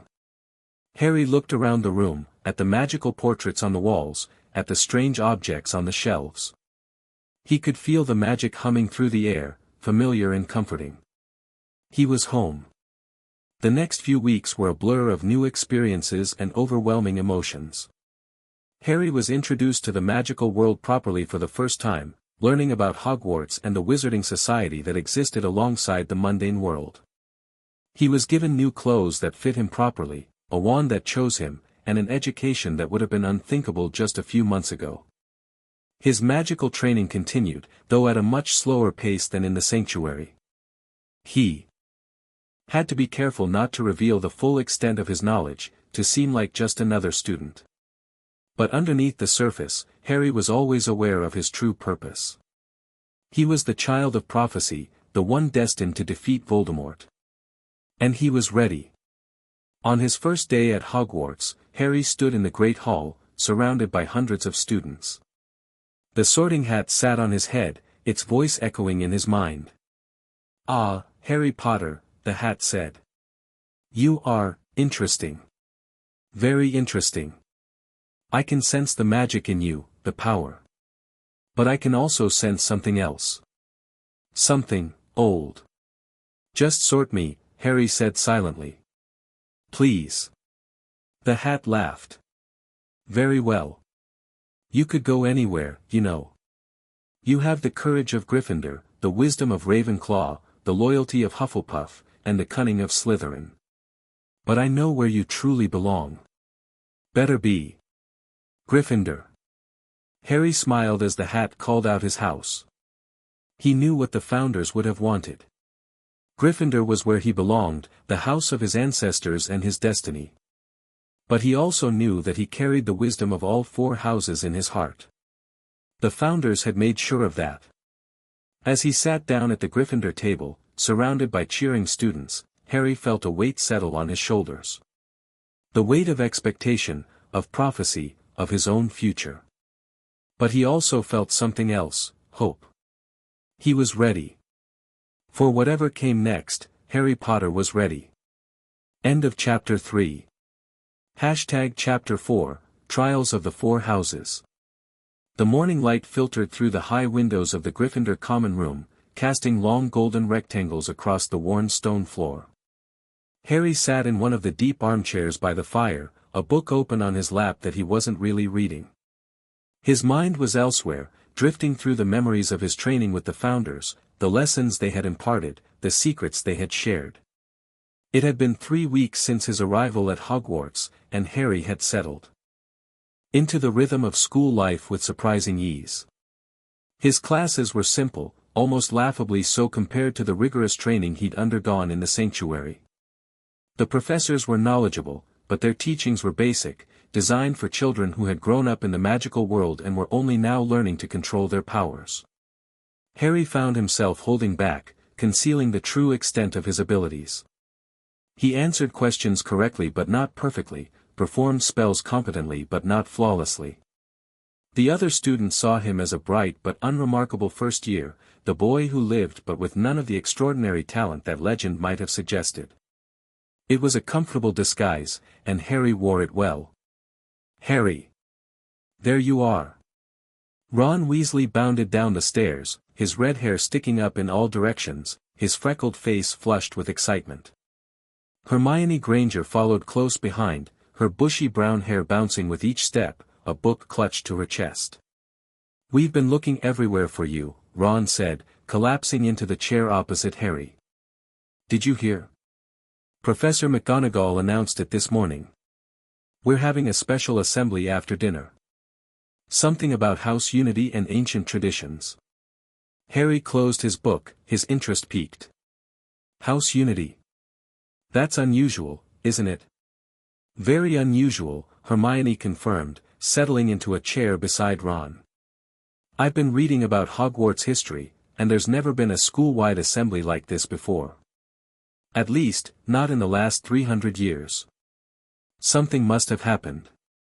Harry felt a strange prickle at the back of his neck, a sensation he'd come to recognize as a warning from his temporal senses. Something was coming. Something important. "I'm sure it's nothing," he said, forcing a casual tone. "Probably just Professor Dumbledore wanting to remind us to behave ourselves." Ron laughed. "Fat chance of that. Have you met the Slytherins? They're worse than my brothers, and that's saying something." Harry smiled, but his mind was elsewhere. He could feel the Founder's magic stirring in his blood, a subtle thrum of power that seemed to resonate with something deep within the castle itself. They were trying to tell him something, but the message was too faint to understand. He would have to wait and see. The great hall was packed to bursting when Harry, Ron, and Hermione arrived for dinner. Students from all 4 houses were crowded together, their usual segregation forgotten in the face of the unprecedented announcement. The air was thick with whispers and speculation, the tension palpable. Professor Dumbledore stood at the podium, his long silver beard gleaming in the candlelight. His blue eyes twinkled behind his half-moon spectacles, but there was a gravity to his expression that Harry had never seen before. "Good evening, students," Dumbledore began, his voice carrying easily across the vast hall. "I know you are all curious about this unexpected assembly, and I appreciate your patience. What I am about to tell you is a secret that has been kept for over 1,000 years, a secret known only to the founders of this school and their most trusted successors." A murmur rippled through the crowd. Harry leaned forward, his heart pounding. The 4 founders of Hogwarts, Godric Gryffindor, Rowena Ravenclaw, Helga Hufflepuff, and Salazar Slytherin, were not merely the creators of our school. They were the guardians of a sacred trust, a legacy of magic that has been passed down through the ages. That legacy is now in danger, and we must all work together to protect it. Harry's blood ran cold. The founder's magic surged within him, demanding recognition. He fought to keep his expression neutral, but his hands were shaking. "There is a prophecy," Dumbledore continued, "a prophecy that speaks of a champion who will rise to unite the 4 houses and face a great darkness that threatens our world. That champion is among us tonight, though he does not yet know his full destiny." Every head in the great hall turned toward Harry. He felt their eyes on him, burning with curiosity, suspicion, and hope. He wanted to sink into the floor and disappear. "Harry Potter," Dumbledore said, his voice gentle but firm. "Would you please come forward?" Harry rose on shaking legs, his heart hammering against his ribs. He walked to the front of the hall, feeling the weight of hundreds of stairs on his back. When he reached the podium, Dumbledore placed a hand on his shoulder. Harry Potter is the child of prophecy, Dumbledore announced. He has been chosen to unite the four houses and defend our world against the darkness that threatens us all. But he cannot do it alone. He needs our help, our support, our unity. The hall erupted in chaos. Students shouted questions, accusations, expressions of disbelief.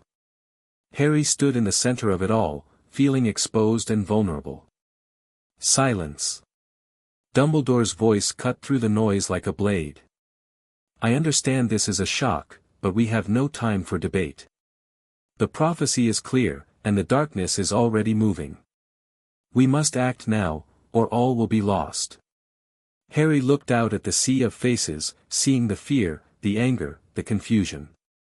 He had known this moment would come, but he hadn't been prepared for the weight of it. What must I do? He asked, his voice barely above a whisper. Dumbledore turned to him, his eyes filled with something that might have been compassion. You must face the trials, Harry. The trials of the four houses. Only by proving yourself worthy of each house's legacy can you unite them against the coming darkness. The trials began the following morning. Harry stood in the Chamber of the Founders, a hidden room deep beneath the castle that had been sealed for centuries. The walls were lined with portraits of the four founders, their painted eyes watching him with ancient wisdom. In the center of the room stood four pedestals, each one representing a different house. The first trial is the trial of courage, Dumbledore announced. You must face your greatest fear, Harry. Only by conquering it can you prove yourself worthy of Gryffindor. Harry nodded, steeling himself. He knew what his greatest fear was. It wasn't the Dursleys, or Voldemort, or anything external. It was the fear of being alone, of being forgotten, of being unloved. The room shifted and changed, the walls dissolving into a familiar scene, the cupboard under the stairs at number 4 Privet Drive. Harry was 6 years old again, small and hungry, crouched in the darkness. You're nothing, a voice whispered. You're worthless. Nobody wants you. Nobody loves you. Harry felt the familiar despair wash over him, the crushing weight of loneliness that had defined his childhood. But then he remembered the founders, their kindness, their belief in him. He remembered the warmth of Helga's embrace, the pride in Godric's eyes, the patience of Rowena's teaching, the respect in Salazar's gaze. I am not nothing, Harry said, his voice growing stronger. I am loved. I am worthy. And I will never be alone again. The cupboard dissolved, and Harry found himself back in the chamber. The Gryffindor pedestal glowed with golden light, and Godric's portrait smiled down at him. Well done, Harry. You have proven your courage. The second trial was the trial of wisdom. Harry stood before the Ravenclaw pedestal, his mind sharp and focused. Rowena's portrait regarded him with cool assessment, her eyes missing nothing. The test of wisdom is not about knowledge, she said. It's about understanding. You must solve a riddle that has stumped the greatest minds of the past 1,000 years. The riddle appeared on the wall before him. I am the beginning of eternity, the end of time and space. I am the beginning of every end, the end of every place. Asterisk, what am I? Asterisk. Harry thought hard, his mind racing through every possibility. Then, slowly, a smile spread across his face. The letter E, he said. It's the beginning of eternity, the end of time and space. The beginning of every end, the end of every place. The Ravenclaw pedestal glowed with blue light, and Rowena's portrait smiled. Excellent, Harry. Your mind is sharp, and your understanding is deep. You have proven your wisdom. The third trial was the trial of loyalty. Harry stood before the Hufflepuff pedestal, feeling Helga's warm presence enveloping him. The trial was simple, he had to choose between his own desires and the greater good. A vision appeared before him, his parents, alive and well, welcoming him into their arms. Stay with us, Harry, they said. Leave the prophecy behind. Stay with us forever. Harry's heart ached with longing. He had never known his parents, never felt their love. The temptation was almost overwhelming. But then he saw the Founders, saw the suffering of the wizarding world, saw the darkness that threatened to consume everything. He knew what he had to do. "I can't stay," Harry said, tears streaming down his face. "I wish I could. But there are people who need me. There are people who need to be saved. I have to let you go." The vision dissolved, and Harry was alone in the chamber. The Hufflepuff pedestal glowed with yellow light, and Helga's portrait looked down at him with pride. "You have proven your loyalty, Harry. You understand that true love sometimes means letting go." The fourth trial was the trial of ambition. Harry stood before the Slytherin pedestal, Salazar's cold eyes watching him. The trial was the most dangerous of all. He had to choose between his own ambition and the greater good. A vision appeared before him, Voldemort, defeated, lying at his feet. The wizarding world was his, all of it. He had the power to reshape reality, to create a world where no one would ever suffer again. "Take it," a voice whispered. "All of it. You deserve it. You've earned it. No one can stop you." Harry looked at the power, the glory, the adoration. He wanted it, all of it. But then he saw the faces of his friends, of Ron and Hermione and all the others who had believed in him. He saw the Founders, who had given him everything.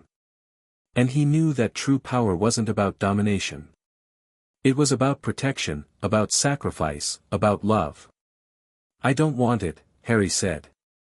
"I want to help people, not rule them. I want to be a protector, not a tyrant." The vision dissolved, and the Slytherin pedestal glowed with green light. Salazar's portrait smiled, a rare expression of approval. "You have proven your ambition, Harry.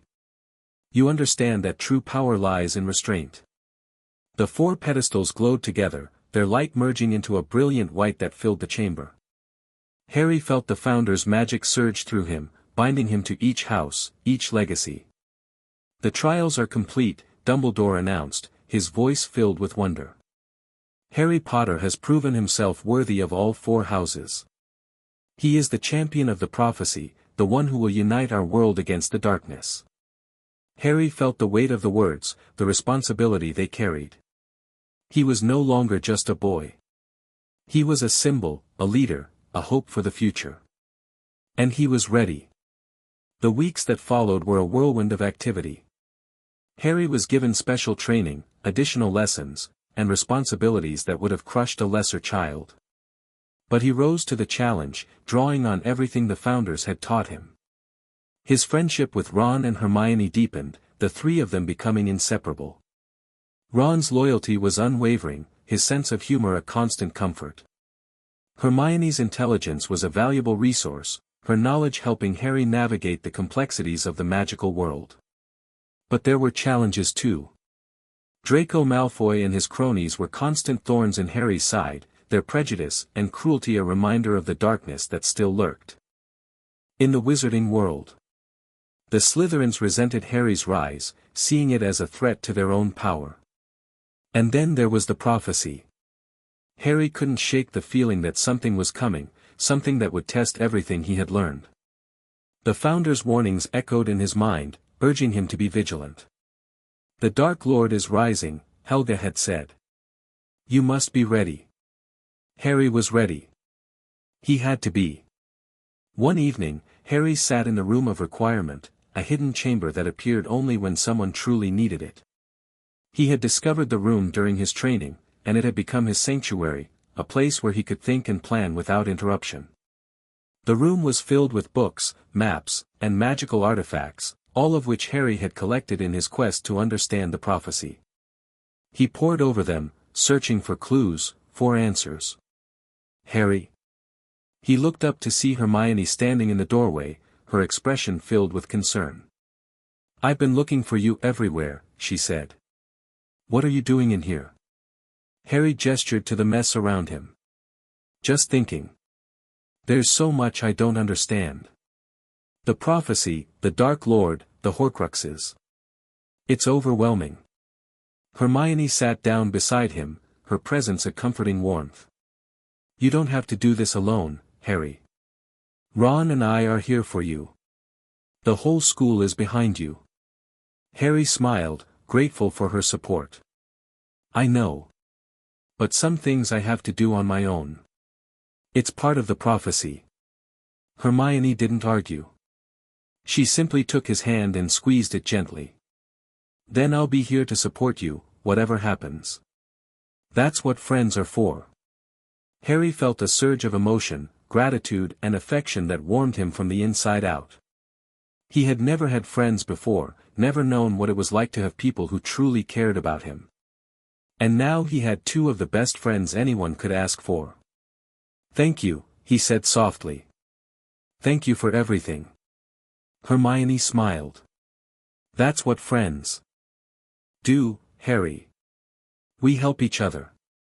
The months passed, and Harry grew stronger, his skills and confidence developing with every passing day. He faced challenges that would have broken a lesser wizard, but he refused to give up. The founders guided him from beyond, their wisdom and love a constant source of strength. He could feel them in his heart, their presence a reminder of everything he had learned. And when the final battle came, Harry was ready. He stood on the battlefield, facing Voldemort himself. The Dark Lord was tall and terrifying, his red eyes blazing with hatred and fear. You cannot defeat me, Harry Potter, Voldemort hissed. I am immortal. I am the greatest wizard who has ever lived. Harry raised his wand, his heart steady and sure. You're wrong, Tom. You're not immortal. And you're not the greatest. The greatest wizards are the ones who protect others, who sacrifice themselves for the greater good. Voldemort laughed, a cold, cruel sound.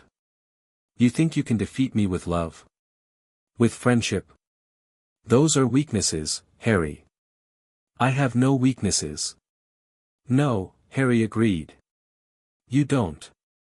But you don't have anything else either. No love, no friendship, no loyalty. Just fear and hatred. That's all you've ever had. Voldemort's eyes narrowed. And what do you have? Harry smiled. I have everything. The battle began, a clash of magic and will that shook the very foundations of the world. Harry fought with everything he had, drawing on the Founder's training, on his own courage and strength. And in the end, he won. Voldemort fell, his body crumbling to dust, his soul fragments destroyed one by one. The darkness lifted, and the wizarding world was saved. Harry stood in the aftermath, exhausted but triumphant. The Founder's portrait smiled down at him, their pride evident in every line of their painted faces. You did it, Harry, Godric said. You saved us all. Harry shook his head. I didn't do it alone. I had help. I had friends. I had all of you. Helga's portrait glowed with warmth. And we will always be with you, Harry. Always. End of Chapter 4. Chapter 5, The Return. The morning of September 1st dawned bright and clear over the English countryside, the kind of perfect autumn day that seemed designed to herald new beginnings. Harry Potter stood at the window of his room at the Leaky Cauldron, watching the Muggles hurry about their business in Charing Cross Road, completely unaware of the magical world that existed just beyond their perception. He had been in the wizarding world for 3 weeks now, ever since Professor Sprout had collected him from what the magical records claimed was his distant relative's home, in the Scottish Highlands. The story was carefully constructed, a web of half-truths and memory charms that would hold up to even the most determined scrutiny. Harry's public history now stated that he had been raised by a reclusive magical family who had recently passed away, leaving him to be educated at Hogwarts as was his birthright. It was a lie, of course. Harry's true history was far stranger, far more remarkable. But the lie was necessary, a shield to protect him from the questions that would inevitably arise if anyone discovered the truth about his training with the Founders. Harry touched the smooth wood of his wand, feeling the familiar warmth of the phoenix feather at its core. Ollivander had been astonished when Harry had chosen it, the wand recognizing him immediately as its true master. Curious, the old wand maker had murmured. Very curious. This wand's brother gave you that scar, you know. The same core, the same feather. Fascinating. Harry had smiled politely, but inside he had felt a chill. The connection between his wand and Voldemort's was yet another link in the chain that bound them together, another thread in the tapestry of prophecy. Ready for your big day, Harry?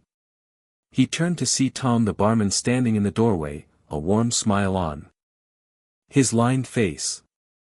The leaky cauldron had become something of a home to Harry over the past few weeks, a place where he could be himself without fear of judgment.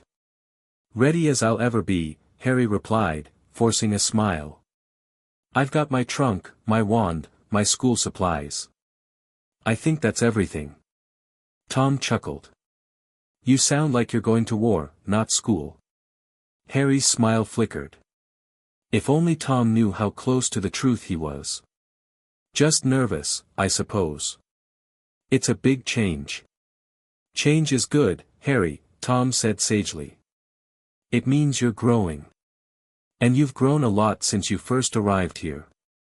You're not the same boy who walked through that door 3 weeks ago. Harry nodded, acknowledging the truth of Tom's words. He wasn't the same boy. He was stronger, wiser, more powerful. But he was also more burdened, carrying the weight of prophecy on his young shoulders. I'd better get going, Harry said, picking up his trunk. Don't want to miss the train. The journey to King's Cross Station was a short one, but Harry used every moment to center himself. He could feel the Founder's magic thrumming in his blood, a constant reminder of his training and his mission. They had taught him to control his power, to channel it effectively, but they had also taught him to be cautious, to never reveal more than necessary. The barrier between platforms 9 and 10 was invisible to Muggles, but Harry could see it clearly, a shimmering veil of magic that marked the boundary between worlds. He walked through it without hesitation, emerging onto platform 9 3/4 in a swirl of steam and sound. The Hogwarts Express was magnificent, a gleaming scarlet steam locomotive that seemed to pulse with barely contained energy. Students milled about the platform, saying goodbye to their parents, loading their trunks onto the train, chattering excitedly about the year ahead. Harry felt a sudden pang of loneliness. He had no parents to say goodbye to, no family to wave at through the window. He was utterly alone in the middle of a crowded platform. But then he saw the Founder's portraits in his mind's eye, their encouraging faces, their warm smiles. And he felt their presence, a comforting warmth that eased the ache in his heart. Harry. Harry Potter. He turned to see a plump, red-haired woman hurrying toward him, her face flushed with exertion. Behind her trailed a gaggle of children, their features a clear indication of their family connection. You must be Molly Weasley, Harry said, extending his hand. Professor McGonagall mentioned you'd be looking out for me. Molly Weasley enveloped him in a hug that nearly squeezed the breath out of him. Oh, you poor dear. All alone, no family to see you off. Well, you're not alone anymore. You're with the Weasleys now, and we take care of our own. Harry felt tears prick at his eyes. He blinked them back quickly, not wanting to seem weak. Thank you, Mrs. Weasley. That means a lot to me. Nonsense, Molly said, waving away his gratitude. Now, let me introduce you to my boys. This is Percy, he's a prefect this year, and he won't stop going on about it. Percy, a tall, thin boy with a self-important air, nodded stiffly at Harry. Pleasure to meet you. I'm sure we'll see each other at Hogwarts. I'm head boy, you know. Really? Harry said, feigning interest. That's impressive. Hello, Harry. A pair of identical redheads bounded up to him, their freckled faces split by identical grins. I'm Fred, and this is George, one of them said. We're the troublemakers of the family. Pleased to meet you.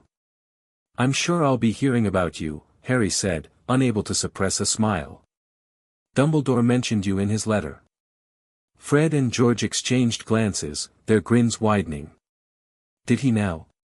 That doesn't sound good. It sounds brilliant, George corrected. Anyway, come on. We'll help you find a compartment.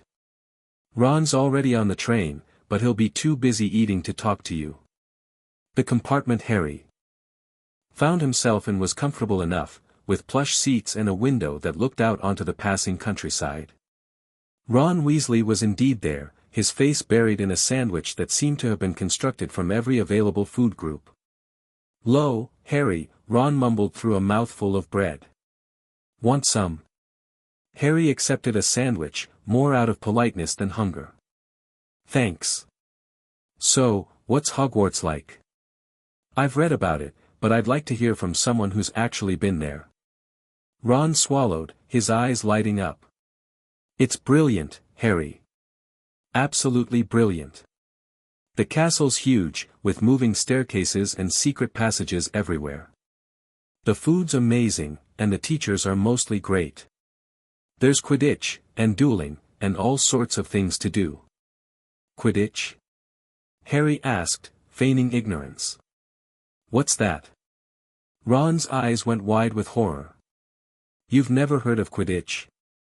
It's the greatest sport in the wizarding world.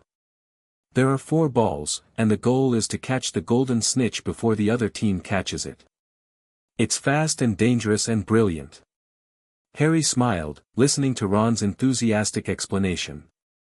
He knew all about Quidditch, of course. The founders had shown him memories of the sport's early days, when it was played on broomsticks that were little more than magical twigs. But he enjoyed Ron's excitement, his genuine passion for something that was clearly important to him. "So, what house do you want to be in?" Ron asked. "I'm hoping for Gryffindor. All my family were Gryffindors." "I've heard about the houses," Harry said carefully. "I've been told that Gryffindor is for the brave, Ravenclaw for the wise, Hufflepuff for the loyal, and Slytherin for the cunning." Ron made a face. "Just don't end up in Slytherin. All the dark wizards come from Slytherin. You know who was a Slytherin?" Harry felt a chill run down his spine at the mention of Voldemort. He forced himself to stay calm. "I've heard that. But I've also heard that not all Slytherins are bad. Some of them are just ambitious." Ron shrugged. "Maybe. But I'd rather be in Gryffindor. Speaking of which, you really should try the pumpkin pasties. They're amazing." The train journey was long but pleasant, filled with the comfortable chatter of new friendships forming. Harry listened to Ron's stories about his family, his struggles with being the youngest son, his dreams of making a name for himself.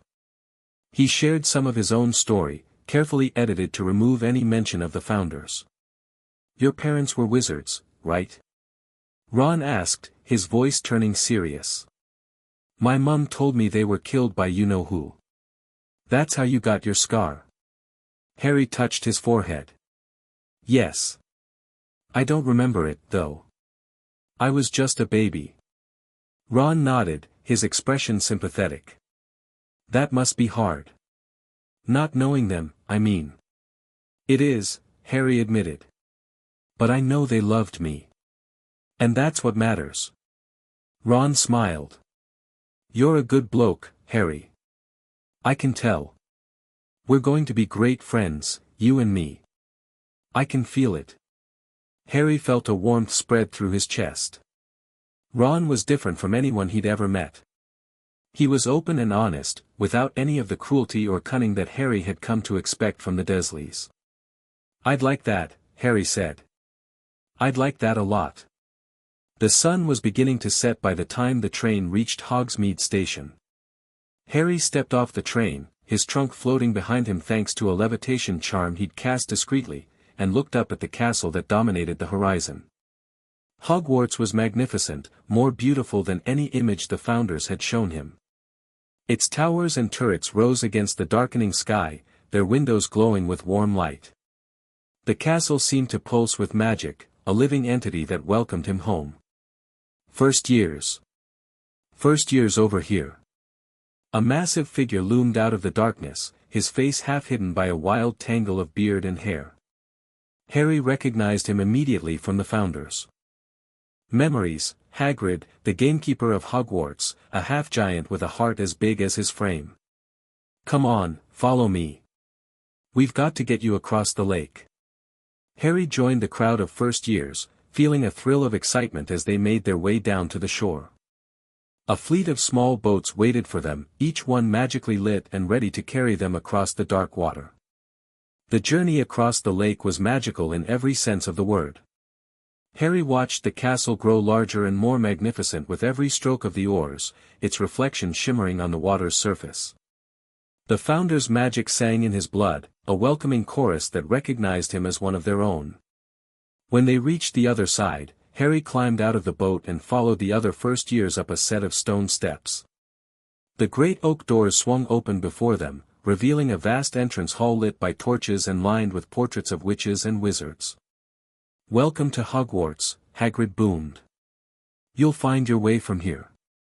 Good luck." The sorting ceremony was a spectacle unlike anything Harry had ever seen. The great hall was vast, its ceiling enchanted to reflect the night sky above.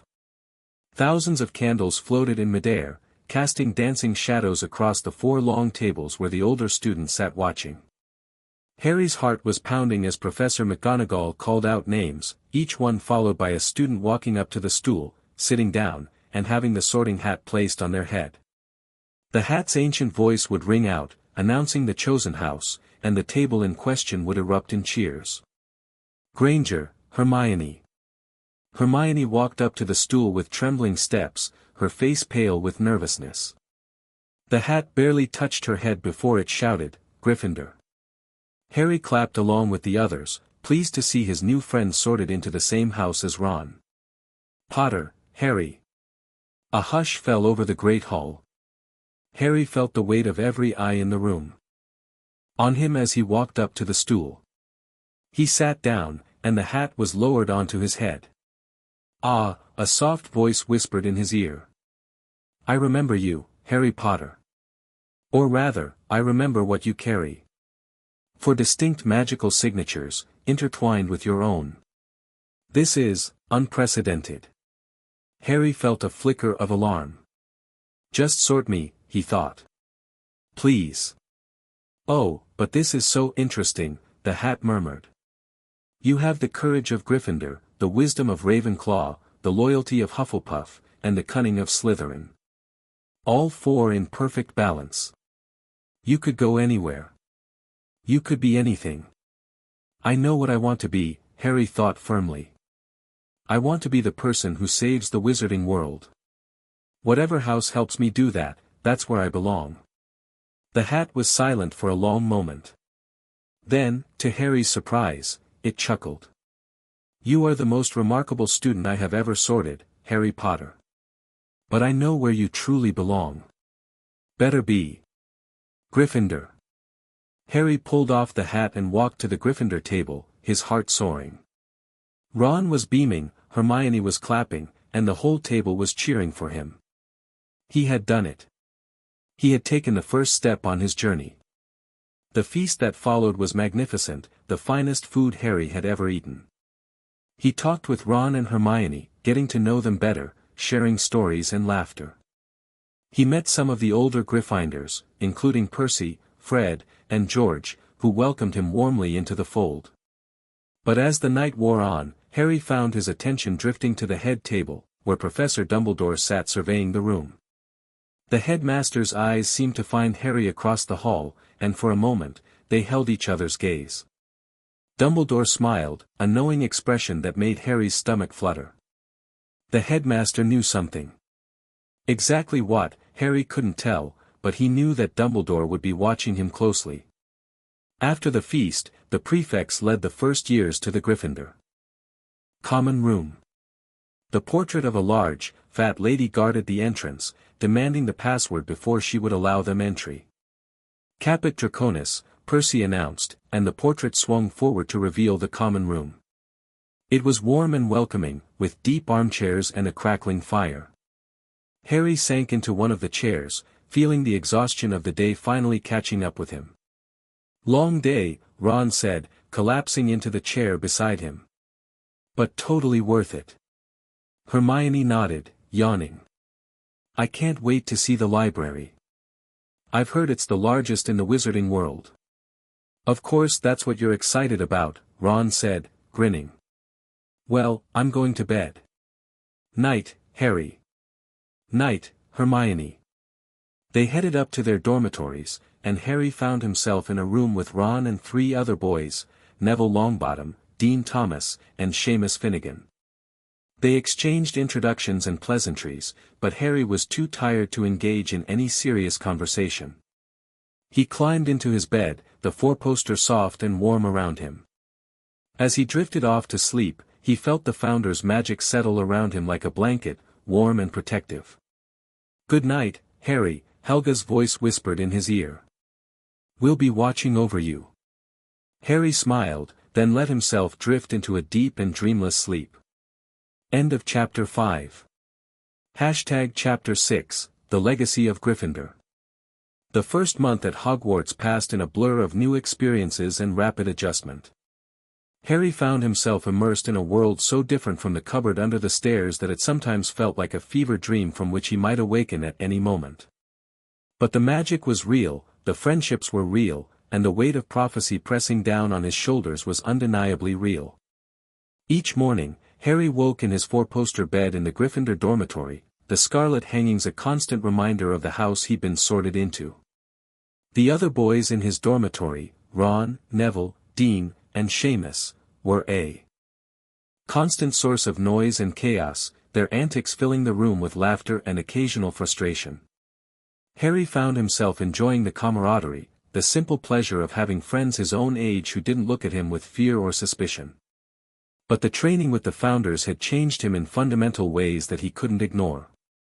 He saw magic differently now, perceiving the threads of power that wove through the castle, the ancient enchantments that protected Hogwarts from harm. He could feel the Founders' presence in the very stones of the castle, their magic a comforting hum that resonated with his own. The lessons at Hogwarts were elementary compared to what he'd learned in the sanctuary. Professor Flitwick's charms class was enjoyable, but Harry had to consciously hold back, casting spells with only a fraction of his true power. Professor McGonagall's transfiguration lessons were more challenging, requiring precision and focus that Harry found refreshing. Professor Snape's potions class, however, was a trial of a different kind. Potter, Snape drawled on the first day, his black robes billowing behind him as he stalked through the dungeon classroom. Our new celebrity. Tell me, what would I get if I added powdered root of asphodel to an infusion of wormwood? Harry felt the eyes of the class on him, waiting to see if the boy who lived would embarrass himself. He remembered the answer from his lessons with Salazar, who had taught him the properties of every potion ingredient known to wizardkind. Asphodel and wormwood make a sleeping potion so powerful it is known as the draught of living death, Harry replied calmly. The powdered root of asphodel acts as a binding agent, while the infusion of wormwood provides the soporific effect. The combination must be prepared with extreme precision, or the potion will become unstable and potentially lethal. Snape's eyes narrowed. He had clearly expected Harry to stumble, to provide an incorrect or incomplete answer. The silence in the classroom stretched for a long moment before Snape spoke again. And what, Potter, is the difference between monkshood and wolfsbane? They are the same plant, Professor, Harry said, resisting the urge to roll his eyes. Aconite is the common name. It's highly toxic, but can be rendered safe through proper preparation. Werewolves are particularly vulnerable to its effects, which is why it's often used in potions designed to counter lycanthropy. Snape's expression was unreadable, but Harry could sense the calculation behind his cold eyes. Interesting, Snape said finally. It seems our celebrity is not entirely without merit. 5 points to Gryffindor for correct answers. But do not let it go to your head, Potter. I will be watching you. Harry nodded, keeping his expression neutral. Inside, he was seething with frustration. Why did Snape hate him so much? What had he ever done to deserve such animosity? Nice one, Harry, Ron whispered as they began work on their potions. You really shut him up. Harry shrugged, his attention fixed on the cauldron before him. He just doesn't like me. I don't know why. Don't worry about it, Ron said. Snape hates everyone. It's his hobby. The first Quidditch match of the season was against Slytherin, and the anticipation in the Gryffindor common room was electric. Harry had been invited to try out for the team after demonstrating his flying skills during the first flying lesson, and he'd made the team as the youngest Seeker in a century. Harry, you're going to be brilliant. Hermione exclaimed as they made their way to the Quidditch pitch. I've read everything there is to know about the game. The snitch is worth 150 points, and the game ends when it's caught. You just have to keep your eyes open for the glint of gold. Thanks, Hermione, Harry said, grinning. I'll try to remember that when I'm trying not to fall off my broom. Ron clapped him on the shoulder. You're going to destroy them, mate. Malfoy won't know what hit him. Harry's grin faded at the mention of Draco Malfoy. The Slytherin Seeker had been a constant source of antagonism since the first day of school, his sneering comments and pure-blood superiority a bitter reminder of the darkness that still lurked in the wizarding world. I'll do my best, Harry said. That's all I can do. The match was intense, a whirlwind of noise and color that made Harry's head spin. The Slytherin team was ruthless, their keeper and beaters constantly fouling the Gryffindor players. Harry dodged bludgers and kept his eyes scanning the pitch for any sign of the snitch. And then he saw it. A flash of gold near the Slytherin goalposts. He dove, his broom cutting through the air like a knife. Draco was right behind him, his face twisted with concentration. The snitch was darting and weaving, trying to evade them both. Harry pushed his broom faster, using the temporal acceleration technique he'd learned in the sanctuary. The world around him slowed to a crawl, and he could see the snitch's path clearly, every twist and turn mapped out in his mind. He reached out, his fingers closing around the tiny, fluttering ball. The crowd roared as he pulled up, the snitch held high above his head. Gryffindor wins. Harry landed to a hero's welcome, his teammates mobbing him with laughter and congratulations. Even Hermione, who had been nervous throughout the entire match, was beaming with pride. You were amazing, she said. Absolutely amazing. Harry smiled, but his mind was elsewhere. He could feel the Founder's magic stirring in his blood, a subtle warning that something was coming. Something dark and dangerous. Harry? Are you okay? He blinked, forcing his attention back to the present. I'm fine. Just tired. It was a long match. Ron nodded, accepting the explanation. Come on, let's get back to the common room. There's going to be a party. The celebration that night was rowdy and joyful, the Gryffindor common room packed with students singing and dancing and generally making merry. Harry was the center of attention, everyone wanting to congratulate him on his victory. But as the night wore on, Harry excused himself, slipping away to his dormitory. He needed to think, to process the strange feelings that had been building inside him since the match. He lay on his bed, staring up at the canopy, and let his mind wander. The Founders had told him that he would face many challenges at Hogwarts, but he hadn't expected the subtle undercurrents of hostility and suspicion that seemed to follow him everywhere. There were whispers in the corridors, rumors about the boy who lived and his supposed connection to the Dark Lord. Some students looked at him with awe, others with fear, and a few with barely concealed hatred. The Slytherins, led by Draco Malfoy, had made it their mission to make Harry's life as difficult as possible. I see you're hiding. Harry looked up to see the ghost of Gryffindor Tower, nearly headless Nick, floating through the wall. The ghost's translucent form shimmered in the moonlight, his perpetually disappointed expression softening slightly. I'm not hiding, Harry said. Just thinking. A dangerous pastime, Nick said. Too much thinking can lead to worry, and worry leads to fear. And fear, as I'm sure you've been told, is the enemy of courage. Harry smiled wryly. I've been told that a lot, actually. Nick nodded. I can see it in you, Harry Potter. The weight you carry. The burden of prophecy is not an easy one to bear. But you are not alone. You have friends, allies, and a strength within you that you don't yet fully understand. You sound like the Founders, Harry said before he could stop himself. Nick's eyes widened. The Founders? I have not heard mention of them in centuries. You have experienced something remarkable, haven't you? Harry cursed his carelessness. I don't know what you're talking about. Nick studied him for a long moment, then smiled. Your secret is safe with me, Harry. I have kept many secrets in my long existence, and this will be another. But if you ever need to talk, I am here. The other ghosts, especially the Baron, they will not understand. But I will. Harry felt a surge of gratitude. Thank you, Sir Nicholas. That means a lot to me. Nick waved a transparent hand. Think nothing of it. Now, get some sleep. You have a long year ahead of you. The days passed, and Harry gradually found his rhythm at Hogwarts. He went to classes, studied with Ron and Hermione, and practiced Quidditch when time allowed. He also began exploring the castle more thoroughly, using the Founders' knowledge to find secret passages and hidden rooms. One afternoon, Harry found himself in the Room of Requirement, a magical chamber that appeared only when someone truly needed it. He had discovered it during one of his explorations, and it had become his sanctuary, a place where he could practice his magic without fear of being discovered. The room had transformed into a training space, similar to the one in the sanctuary. Harry practiced his spells, honing his skills and preparing for the challenges ahead.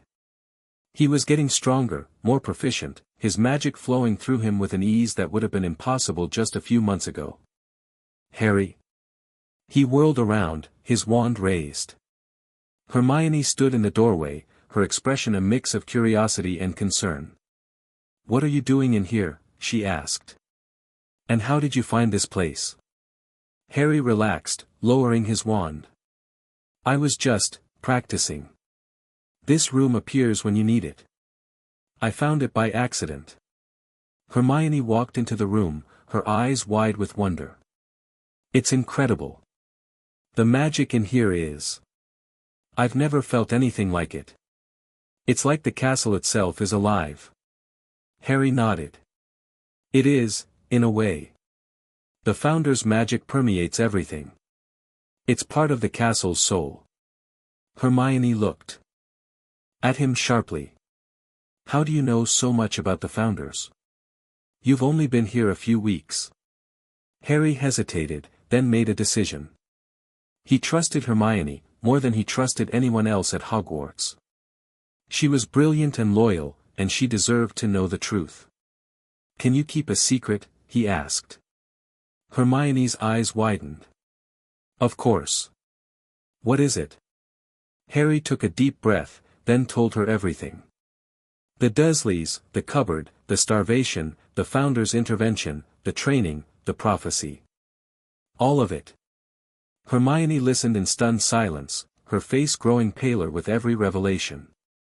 When Harry finished, she was trembling, her eyes bright with unshed tears. Harry, she whispered.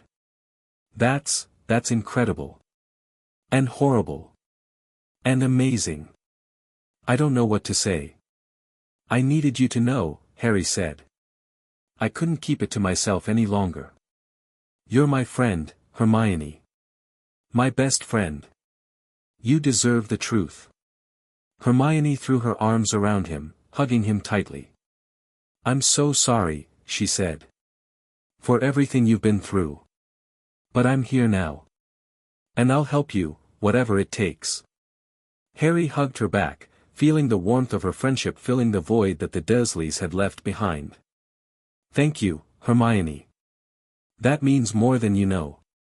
The days turned into weeks, and Harry's training with the Founders continued, though now he had Hermione as a confidant and occasional partner in his explorations. She was an invaluable resource, her knowledge of magical theory helping Harry understand the complexities of the Founders' magic. But there were challenges too. The Slytherins were relentless in their harassment, led by Draco Malfoy and his cronies.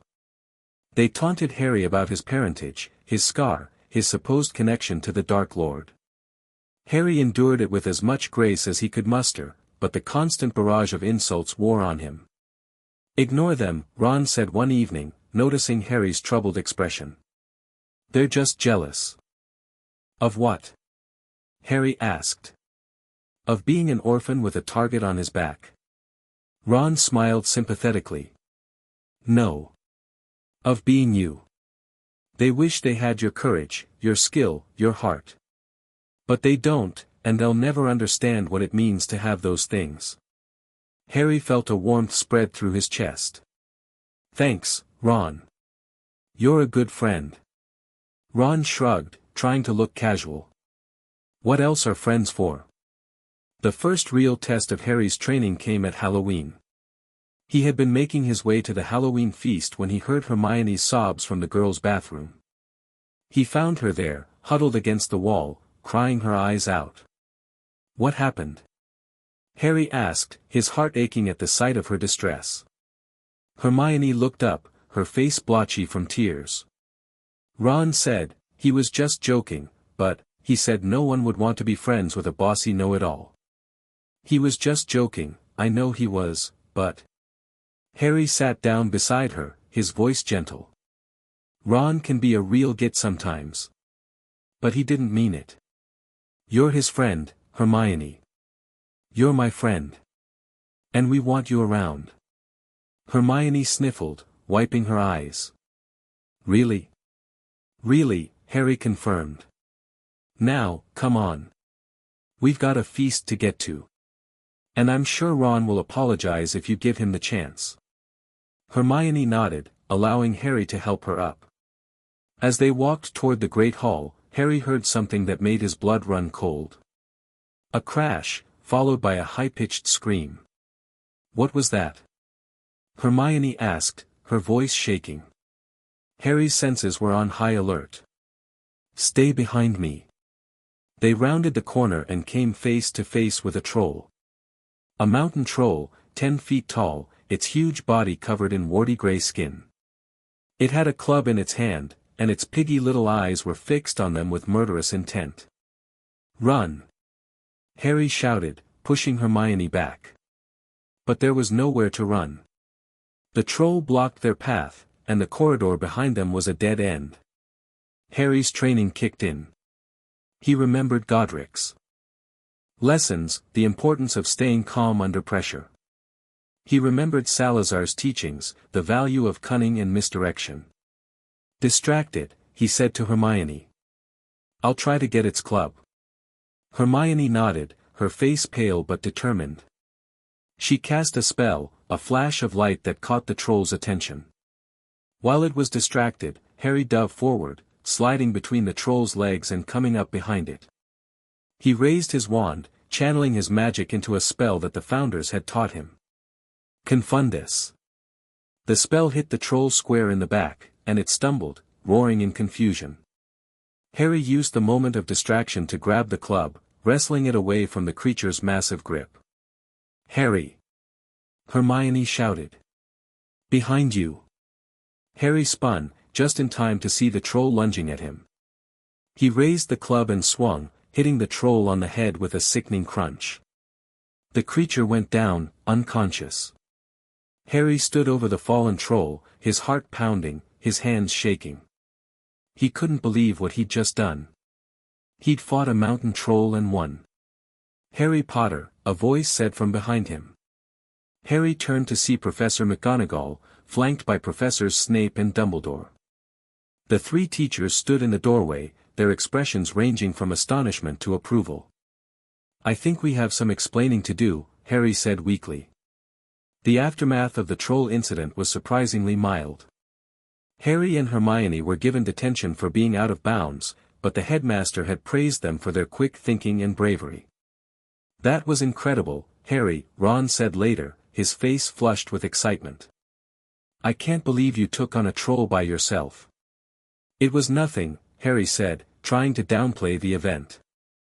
"I just got lucky." "Lucky?" Ron repeated. You knocked out a mountain troll with its own club. That's not luck, that's skill. Harry didn't argue. He was too tired, and too grateful to have his friends safe and sound. But as he lay in his bed that night, thinking about the events of the day, Harry realized something important. He was stronger than he'd ever imagined. The training with the Founders had given him skills and abilities that would serve him well in the battles to come. And he knew, with a certainty that chilled him to the bone, that the battle with the troll was just the beginning. There were greater challenges ahead, darker enemies to face. But Harry was ready. The Founders had prepared him for this, and he wouldn't let them down. End of Chapter 6. Chapter 7, The Heir's Secret. The winter months descended upon Hogwarts like a frozen shroud, transforming the castle grounds into a glittering wonderland of snow and ice. The towers were draped in icicles that caught the pale sunlight and scattered it into rainbows, and the black lake had frozen solid, its surface a vast sheet of dark glass that reflected the grey sky above. Harry found the cold invigorating, a sharp contrast to the stuffy warmth of the castle's interior, and he spent as much time as possible outdoors, flying over the frozen landscape on his broomstick. But even the beauty of winter could not dispel the unease that had settled over Hogwarts like a second skin. There were whispers in the corridors, hushed conversations that stopped abruptly whenever Harry drew near. Something was wrong, and Harry could feel it in his bones, a prickling sensation at the back of his neck that warned him of danger lurking just beyond his perception. The first attack came on a Saturday morning, when the students were gathered in the Great Hall for breakfast. A commotion near the entrance drew everyone's attention, and Harry looked up to see Professor McGonagall hurrying toward the head table, her face pale and drawn. "Headmaster," she said, her voice low but urgent. "There's been an incident. In the corridor outside the library. A student has been found, petrified." The Great Hall erupted in chaos. Students shouted questions, their voices overlapping in a cacophony of fear and confusion. Dumbledore raised his hands, calling for silence, and the noise gradually subsided. "Please remain calm," he said, his voice carrying easily across the hall. "The situation is under control. All students are to return to their common rooms immediately. Prefects, please escort your houses." Harry exchanged glances with Ron and Hermione, his mind racing. Petrified? That could only mean one thing: the Chamber of Secrets had been opened. In the Gryffindor common room, the atmosphere was tense, students huddled in small groups and whispering about the attack.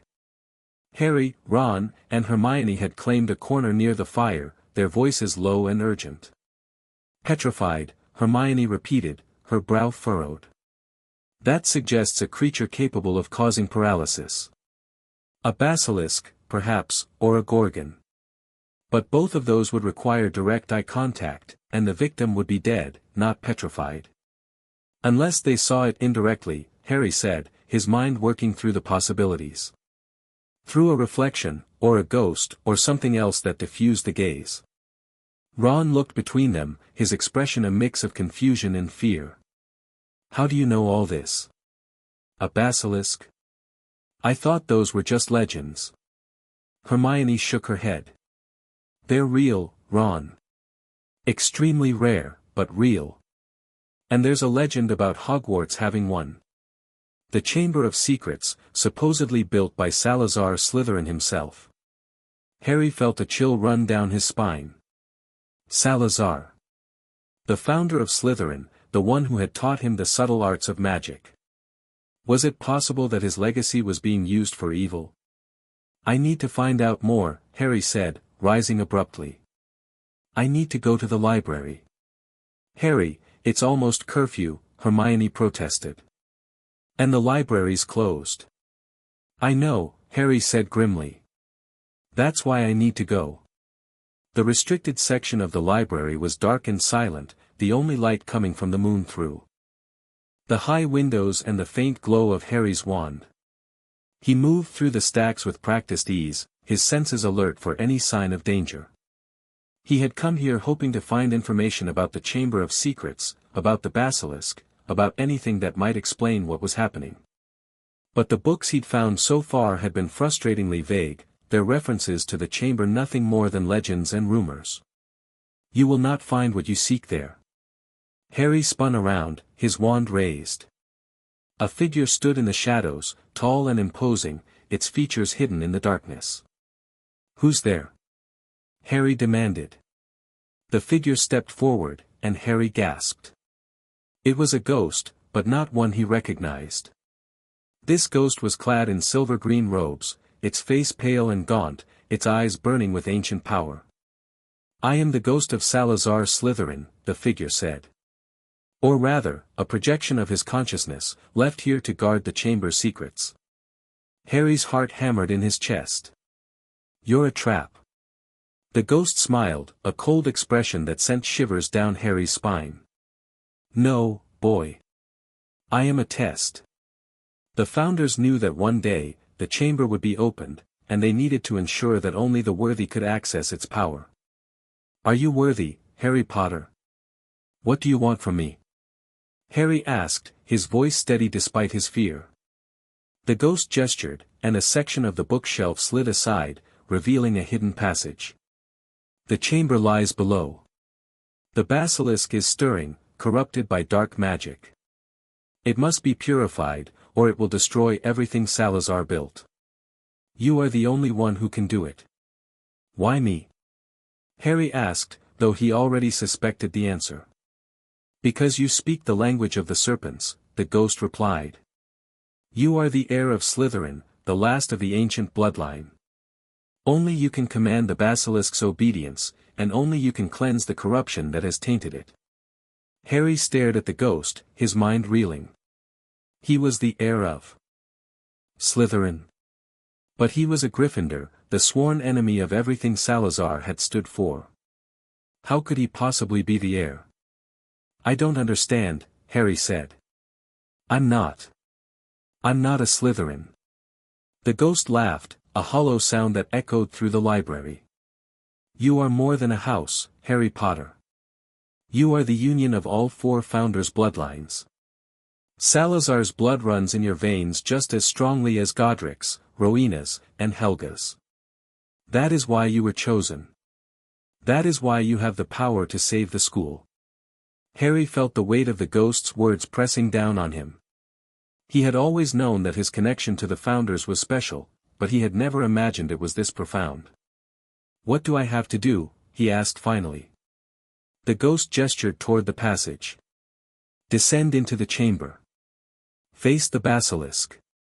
Speak the language of the serpents and command it to obey. Then, using the magic we taught you, purify the corruption that Voldemort's influence has left behind. Harry nodded, steeling himself. He had faced the founders' trials. He had faced a mountain troll. He could face a basilisk. Wait, the ghost said as Harry moved toward the passage. One more thing. The Dark Lord's memory is in the chamber, a fragment of his soul preserved in a diary. He will try to use the basilisk to destroy you. You must resist him, Harry. You must remember everything we taught you. Harry turned back, his eyes meeting the ghost's ancient gaze. I will. And then he descended into the darkness. The passage was long and winding, descending deep beneath the castle into the very heart of the earth. Harry felt the magic of the founders pulsing around him, ancient and powerful, guiding his steps through the darkness. He emerged into a vast chamber, its ceiling lost in shadow. The walls were covered in carvings of serpents, their stone eyes glittering with malice. At the far end of the chamber stood a massive statue of Salazar Slytherin, his face twisted into a sneer of contempt. And there, at the base of the statue, was the diary. Harry approached cautiously, his wand raised.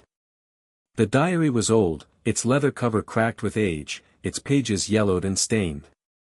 He could feel the dark magic pulsing from it, a cold, malevolent presence that made his skin crawl. Welcome, Harry Potter. Harry spun around. A figure had materialized from the shadows, a young man with dark hair and cold eyes. He was handsome, in a sharp, angular way, but there was something deeply wrong about him, something that set Harry's teeth on edge. "Who are you?" Harry demanded. "I am Tom Riddle," the figure said. "Or rather, a memory of him. I am the sole fragment preserved in this diary, waiting for the right moment to reveal myself." Harry's blood ran cold. "You're Voldemort." Tom Riddle smiled, a cruel expression that didn't reach his eyes. "That is the name I took later, yes. But I am also the heir of Slytherin, the one who will purify the magical world of those who are unworthy." "The Muggleborns," Harry said. "You want to kill them?" Riddle nodded. "They have no right to our magic. They are thieves, parasites who steal what they cannot truly understand." Salazar understood this. He built the chamber to protect the school from those who would defile its purity. Salazar was wrong, Harry said firmly. He may have been a great wizard, but he was wrong about Muggleborns. They are just as magical as purebloods. Just as worthy. Riddle's eyes narrowed.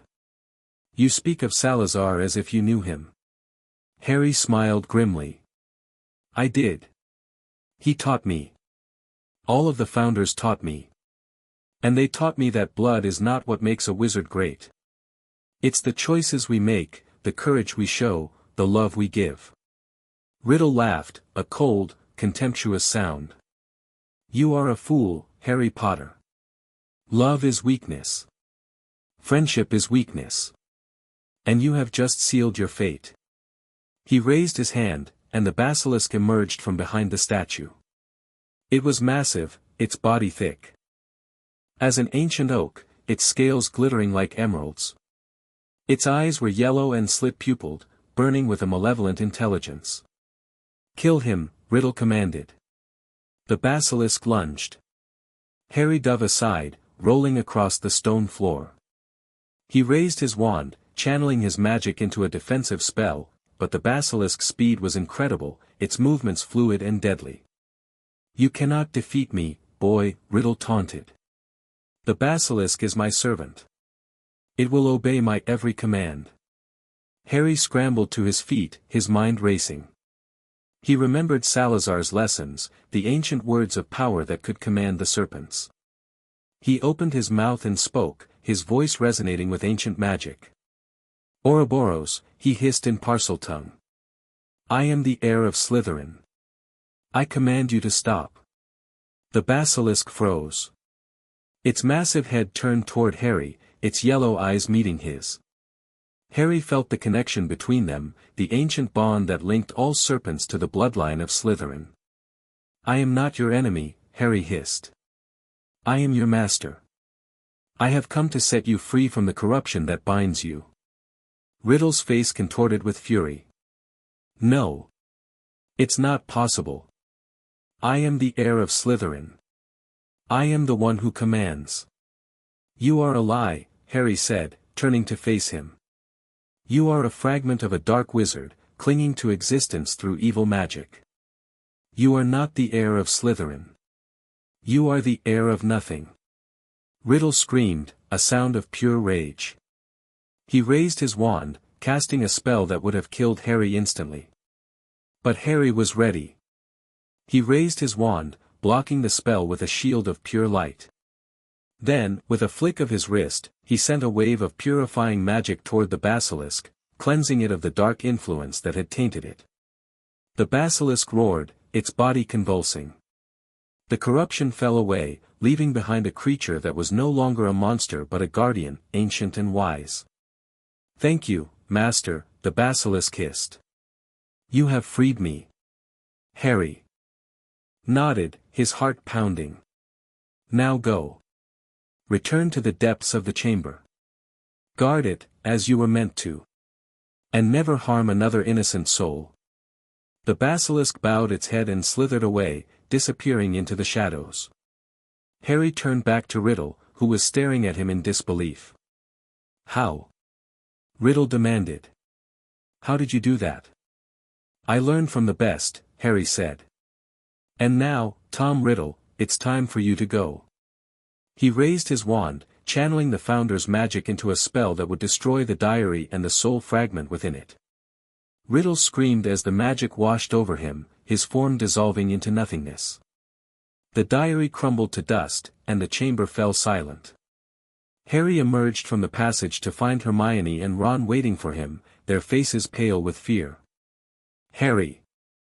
Hermione exclaimed, throwing her arms around him. "We were so worried. Are you okay?"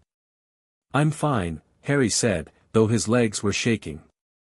"I found the chamber. I destroyed the diary. The basilisk is neutralized." Ron stared at him with wide eyes. "You defeated Slytherin's monster. By yourself?" Harry shook his head. "No. I had help. The Founders, they were with me. They always are." Hermione squeezed his hand. "Come on. Let's get back to the common room. You need to rest." Harry allowed himself to be led away, his mind still spinning with the events of the night. He had faced a basilisk and survived. He had destroyed a Horcrux and thwarted Voldemort's plan. But he knew that this was only the beginning. The darkness was still out there, waiting for him. And he would be ready. The next morning, the Great Hall was abuzz with news of the chamber's discovery. The petrified student had been revived, and the threat was over. Harry was hailed as a hero, though he tried to deflect the praise as much as possible. "You're modest," Dumbledore said, drawing Harry aside after breakfast. "That's a good quality. But you should also be proud of what you've accomplished. Harry. You saved the school." "I had help," Harry said. "The Founders taught me everything I needed to know." Dumbledore nodded, his eyes twinkling with understanding. "Yes. I know. I have always known. When you arrived at Hogwarts, I sensed something different about you. Something ancient. I suspected the Founders had intervened, but I did not know for certain until now." Harry looked at him, surprised. "You knew?" Dumbledore smiled. "I know many things, Harry.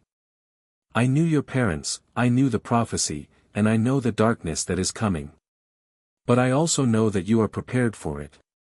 The Founders have given you a gift beyond measure. Now it is your turn to use it wisely." Harry nodded, feeling the weight of Dumbledore's words. "I won't let you down, Professor." "I know you won't, Harry," Dumbledore said. "I have faith in you." End of Chapter 7. Chapter 8, The Prisoner's True Nature. The summer between Harry's first and second years at Hogwarts had been a strange and unsettling time.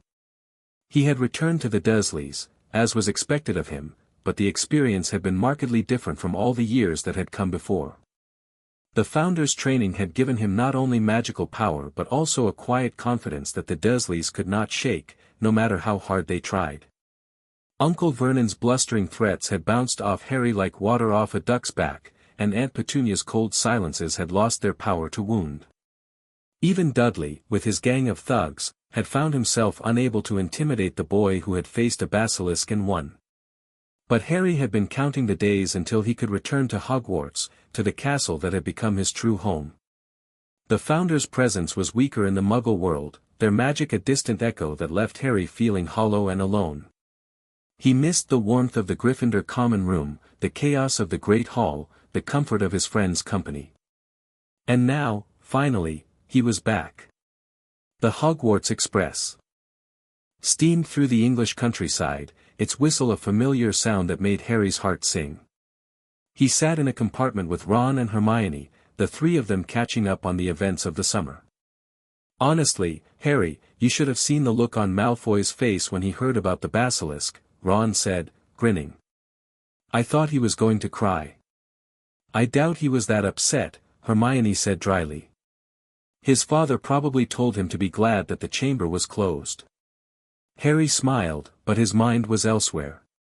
He had been having strange dreams lately, visions of a dark-haired man who looked like a photograph he'd seen in an old album. The man was gaunt and ragged, his eyes wild with desperation. He kept saying Harry's name, begging for help. Harry? Are you listening? Harry blinked, forcing his attention back to the present. Sorry. I was just thinking. Did you hear anything about Sirius Black over the summer? Ron's expression darkened. Yeah. Everyone's talking about it. He's the most dangerous prisoner ever to escape Azkaban. My dad says the Ministry is in a panic. They think he's coming after you. Harry felt a chill run down his spine. Sirius Black. The man who had betrayed his parents to Voldemort.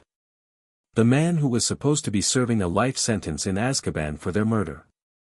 He's escaped, Harry said slowly. And they think he's coming for me. Don't worry, mate, Ron said, clapping him on the shoulder. You've got us. And Dumbledore. And the whole school, really. Black won't get anywhere near you. Harry nodded, but he couldn't shake the feeling that there was more to the story than anyone was telling him. The first warning of trouble came on the train to Hogwarts. The train had slowed to a halt in the middle of nowhere, and the lights had flickered and died. The compartment door slid open, and a figure stood in the doorway, its face hidden in shadow. The Dementor was tall and shrouded in black, its presence a cold weight that pressed down on Harry's chest. He felt the familiar darkness creeping into his mind, the despair that threatened to swallow him whole. Then, from somewhere deep inside him, the Founder's magic surged to life. Harry raised his wand, the incantation coming to his lips without conscious thought. Expecto Patronum. A silver stag burst from the end of his wand, charging at the Dementor with blazing light. The creature recoiled, its skeletal hand raised in a futile gesture of defense, and then it was gone, banished by the power of Harry's magic. The compartment was silent except for the ragged sound of Harry's breathing. Ron and Hermione stared at him, their faces pale with shock. Harry, Hermione whispered. That was incredible. How did you do that? Harry looked at his wand, then at the silver stag that was still fading into nothingness. I don't know, he said honestly. It just happened. But he did know. The Founders had prepared him for this moment, teaching him the most powerful defensive magic in existence. They had known that the Dementors would come, and they had given him the tools to fight them. The news of Sirius Black's escape cast a pall over the school. Security was tightened, with Dementors patrolling the grounds and Auror stationed at every entrance. Harry found himself the center of attention once again, the subject of whispered conversations and anxious glances. It's ridiculous, Hermione said one evening, as the trio sat in the Gryffindor common room. They're treating you like a prisoner, not a student. You should be able to leave the castle if you want to. I don't want to, Harry said truthfully. I'm fine here. Besides, the Dementors aren't going to hurt me. I know how to protect myself now. Ron shook his head. Still, it's not right. You shouldn't have to live like this. Harry shrugged. It's not forever. Eventually, they'll catch Black, and everything will go back to normal.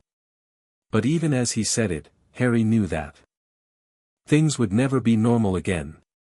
The darkness was gathering, and he was at the center of it all. Harry's first defense against the dark arts lesson of the year was with Professor Lupin, and he found himself looking forward to it.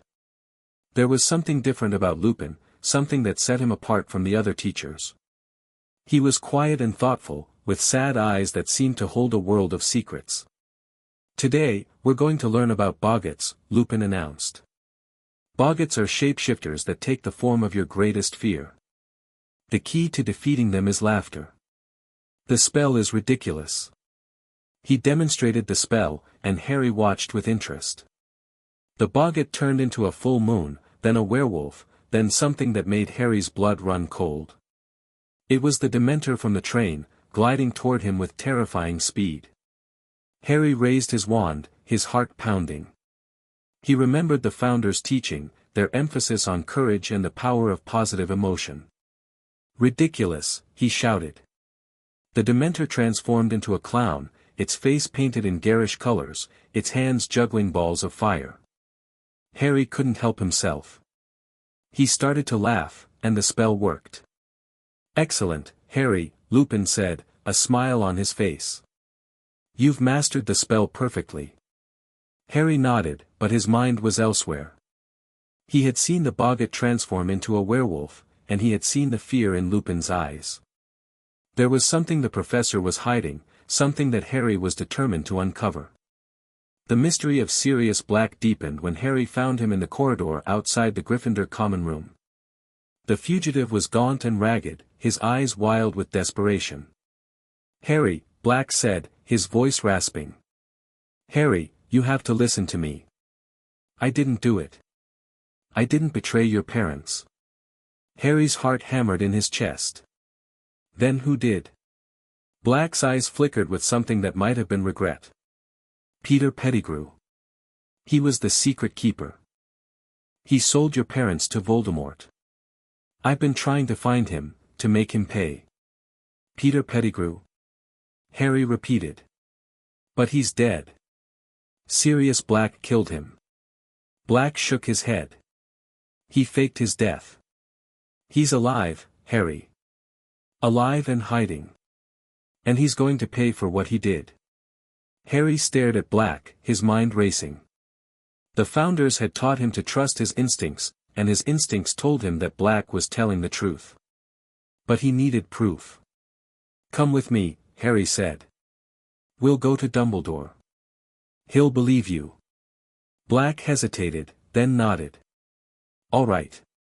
But we have to hurry. The Ministry is everywhere, and they're not going to give me a chance to explain. The confrontation in the Shrieking Shack was chaos. Harry, Ron, Hermione, and Black faced off against Lupin and Snape, the truth of the betrayal finally coming to light. Peter Pettigrew is alive, Harry announced. He was the secret keeper. He betrayed my parents. Snape sneered. You're a fool, Potter. Black is a murderer and a liar. He'll say anything to save his own skin. He's telling the truth, Lupin said quietly. I know because I was there. I knew Peter, and I knew Sirius. And I always suspected that something was wrong. Snape's eyes widened with shock. You knew. Lupin nodded. Yes. And I've been trying to find proof ever since. The chaos that followed was a blur of spells and shouts. Pettigrew was revealed, transformed from his rat form into the man Harry had seen in photographs. The truth was finally out, and Sirius Black was exonerated. But Pettigrew escaped, slipping away into the night. Harry watched him go, a sense of frustration washing over him. Don't worry, Black said, his voice steady. We'll catch him. I've been waiting 12 years for this. I'm not going to give up now. Harry nodded, feeling a strange sense of kinship with the man who had been his father's best friend. We'll find him. Together. The aftermath of the confrontation was bittersweet. Sirius Black was free, but Pettigrew was still at large. Harry had gained a godfather, but he had lost the chance to bring the true betrayer to justice. There are some things worth waiting for, Black said, clapping Harry on the shoulder. Justice is one of them. We'll get Pettigrew, Harry. I promise. Harry smiled, feeling a warmth spread through his chest. I believe you. The rest of the school year passed in a blur of classes and Quidditch matches and stolen moments with his friends. Harry's relationship with Sirius deepened, the two of them finding a connection that went beyond blood. They talked about Harry's parents, about the war, about the future. You're a lot like your father, Sirius said one evening, as they sat in the Gryffindor common room. He was brave and loyal and always did the right thing. But you've got something he didn't have. What's that? Harry asked. Sirius smiled. Patience. James was always in a hurry, always rushing into things. But you're more thoughtful. More careful. It's a good quality. Harry nodded, thinking about the Founders' training. They had taught him to be patient, to think before he acted, to plan for every eventuality. I had good teachers, he said. Sirius nodded. I know. And I'm glad you did. The year ended with a Quidditch victory, a celebration that seemed to lift the spirits of everyone in the castle. Harry stood on the edge of the pitch, watching the fireworks explode overhead, and felt a sense of peace settle over him. He had faced Dementors and revealed the truth about Sirius Black. He had grown stronger in his magic and his understanding of the world. And he had done it all with the support of his friends and the Founder's guidance. But he knew that the peace would not last. Voldemort was still out there, waiting for the right moment to strike. And when he did, Harry would be ready. "I'll be ready," he whispered to the night sky. "I promise." End of Chapter 8. Chapter 9. The Triwizard Shadows. The summer following Harry's third year was the best he could remember. Sirius Black, exonerated and free, had taken Harry away from the Dursleys for the first time in his life, and they had spent weeks together in a small cottage on the coast of Wales. The cottage was modest, but it was filled with warmth and laughter, the first real home Harry had ever known. Sirius had told Harry stories about his parents, about their time at Hogwarts, about the war that had consumed their lives. Harry had listened, his heart aching with a longing he'd never fully acknowledged. He had grown up without his parents, but through Sirius's words, they had come alive again. "You have their eyes, you know," Sirius said one evening, as they sat on the beach watching the sun set. "Your mother's eyes. And your father's smile. You're the best of both of them." Harry had smiled, feeling a warmth spread through his chest. "Thank you, Sirius. For everything." Sirius had clapped him on the shoulder, his eyes glistening with unshed tears. "You're welcome, Harry. You're always welcome." But the idyll had come to an end when the owl arrived from Hogwarts, bearing news that would change everything. The Hogwarts Express was buzzing with excitement. The Triwizard Tournament was being held at Hogwarts that year, the first time in over a century.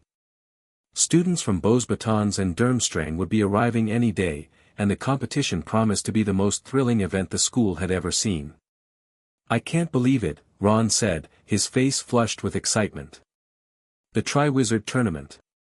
We're going to see champions from all over Europe compete in magical contests of skill and courage." "It's dangerous," Hermione said, her brow furrowed with concern. "The tournament has a history of fatal accidents. That's why it was discontinued in the first place." "Don't be such a worrywart," Ron said. "Dumbledore wouldn't allow it if it wasn't safe. He's the greatest wizard alive." Harry listened to their argument, his mind elsewhere. The Founders had warned him about the tournament. They had told him that Voldemort would try to use it to get to him, that there would be danger lurking beneath the surface of the competition. "I think Hermione's right," Harry said, interrupting their bickering. "We should be careful. The tournament is supposed to be about bringing the magical world together, but there are plenty of people who would like to see it fail."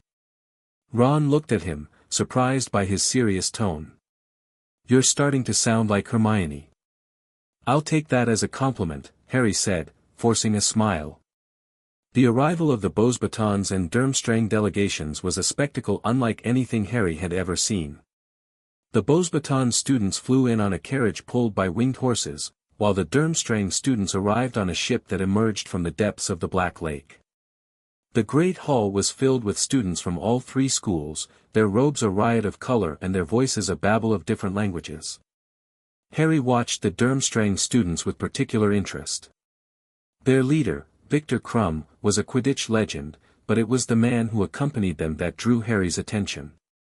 Alastor Moody, the legendary Auror, was a grim figure with a magical eye that swiveled in all directions, taking in everything. "There's something wrong with him," Harry said quietly to Hermione. "I can feel it." Hermione looked at him, concerned. "What do you mean?" Harry shook his head. "I don't know. But there's a darkness around him. A taint of dark magic." He knew the signs. The Founders had taught him to sense dark magic, to recognize it in all its forms. And what he sensed around Moody was deeply unsettling. The selection of the champions was a moment of high drama. The Goblet of Fire, an ancient artifact of immense power, had been placed in the center of the Great Hall. One by one, the names of the champions emerged from the flames. Victor Krum for Durmstrang. Fleur Delacour for Beauxbatons. Cedric Diggory for Hogwarts. The applause was thunderous, the three champions taking their places on the dais. Harry felt a sense of relief that the competition was over, that he could return to his normal life. And then the goblet flared again, and a fourth name emerged. Harry Potter. The great hall fell into stunned silence. Harry felt the eyes of everyone in the room turn to him, their expressions a mix of shock, confusion, and suspicion. "I didn't put my name in," he said, his voice shaking. "I swear it." Dumbledore's eyes met his, and Harry saw something in them that he couldn't quite read. "I believe you, Harry. But the goblet has made its choice. You must compete." The days that followed were a nightmare. Harry was subjected to endless questioning, his every movement scrutinized. The other students looked at him with suspicion, believing that he had somehow cheated to enter the tournament. "It's a trap," Harry said to Ron and Hermione, as they sat in the common room. "Voldemort did this. He wants to get me killed." Ron shook his head. "But how? The Goblet of Fire is protected by the most powerful magic in existence. No one can tamper with it." "The Dark Lord is a master of dark magic," Harry said. "He's found a way to subvert the goblet's magic. And he's going to use the tournament to get to me." Hermione's face was pale. "What are you going to do?" Harry took a deep breath, feeling the Founder's magic surge within him. "I'm going to compete. I'm going to win. And I'm going to show Voldemort that he can't touch me." The first task was announced: the champions would have to face a dragon. Harry felt a chill run down his spine as he read the description of the challenge. The Hungarian Horntail was one of the most dangerous dragons in existence, a creature of immense power and ferocity. "You can do this," Hermione said, her voice steady. "You've faced worse." Harry nodded, his mind racing. The Founders had taught him how to negotiate with magical creatures, how to use language and empathy to calm even the most fearsome beasts. He would use those skills, instead of trying to overpower the dragon with brute force. The day of the task arrived, and Harry stood on the edge of the arena, watching the other champions attempt to retrieve the golden egg. Krum used a curse to blind his dragon. Delacour used a sleeping charm. Diggory used a cunning distraction. And then it was Harry's turn. The Hungarian Horntail was magnificent, its scales glistening like gold in the sunlight. It roared, a sound that shook the very ground. Harry walked forward, his hands raised in a gesture of peace. "I come in peace," he said, his voice resonating with ancient magic. "I mean you no harm." The dragon paused, its yellow eyes narrowing. Harry continued to speak, his words a soothing melody of Parseltongue that calmed the creature's rage. "I seek only to pass," Harry said. "I seek only to retrieve what lies beyond you." The dragon bowed its head, stepping aside. Harry walked past it, retrieving the golden egg from the nest. The crowd erupted in cheers, and Harry knew that he had passed the first test. The second task was a test of courage and resourcefulness. The champions had to retrieve a hostage from the depths of the Black Lake, swimming through the murky waters to reach them. Harry dove into the water, his body protected by a bubblehead charm. He swam through the dark, his senses alert for any sign of danger. The Founders had taught him to see in the dark, to sense the presence of magical creatures, to navigate the treacherous depths. He found the hostages and brought them to the surface, his heart filled with relief. He had saved them, and that was all that mattered. The third task was the most dangerous of all. The champions had to navigate a maze filled with magical creatures and deadly traps. Harry entered the maze, his wand raised, his senses on high alert. The maze was a labyrinth of confusion and terror, a place where reality and illusion blurred together.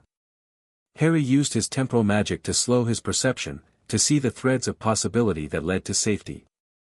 He avoided the traps, dodged the creatures, and made his way toward the center of the maze. And then he found it. The Triwizard Cup, glowing with a golden light. But as he reached for it, Harry felt a surge of dark magic, a familiar presence that made his blood run cold.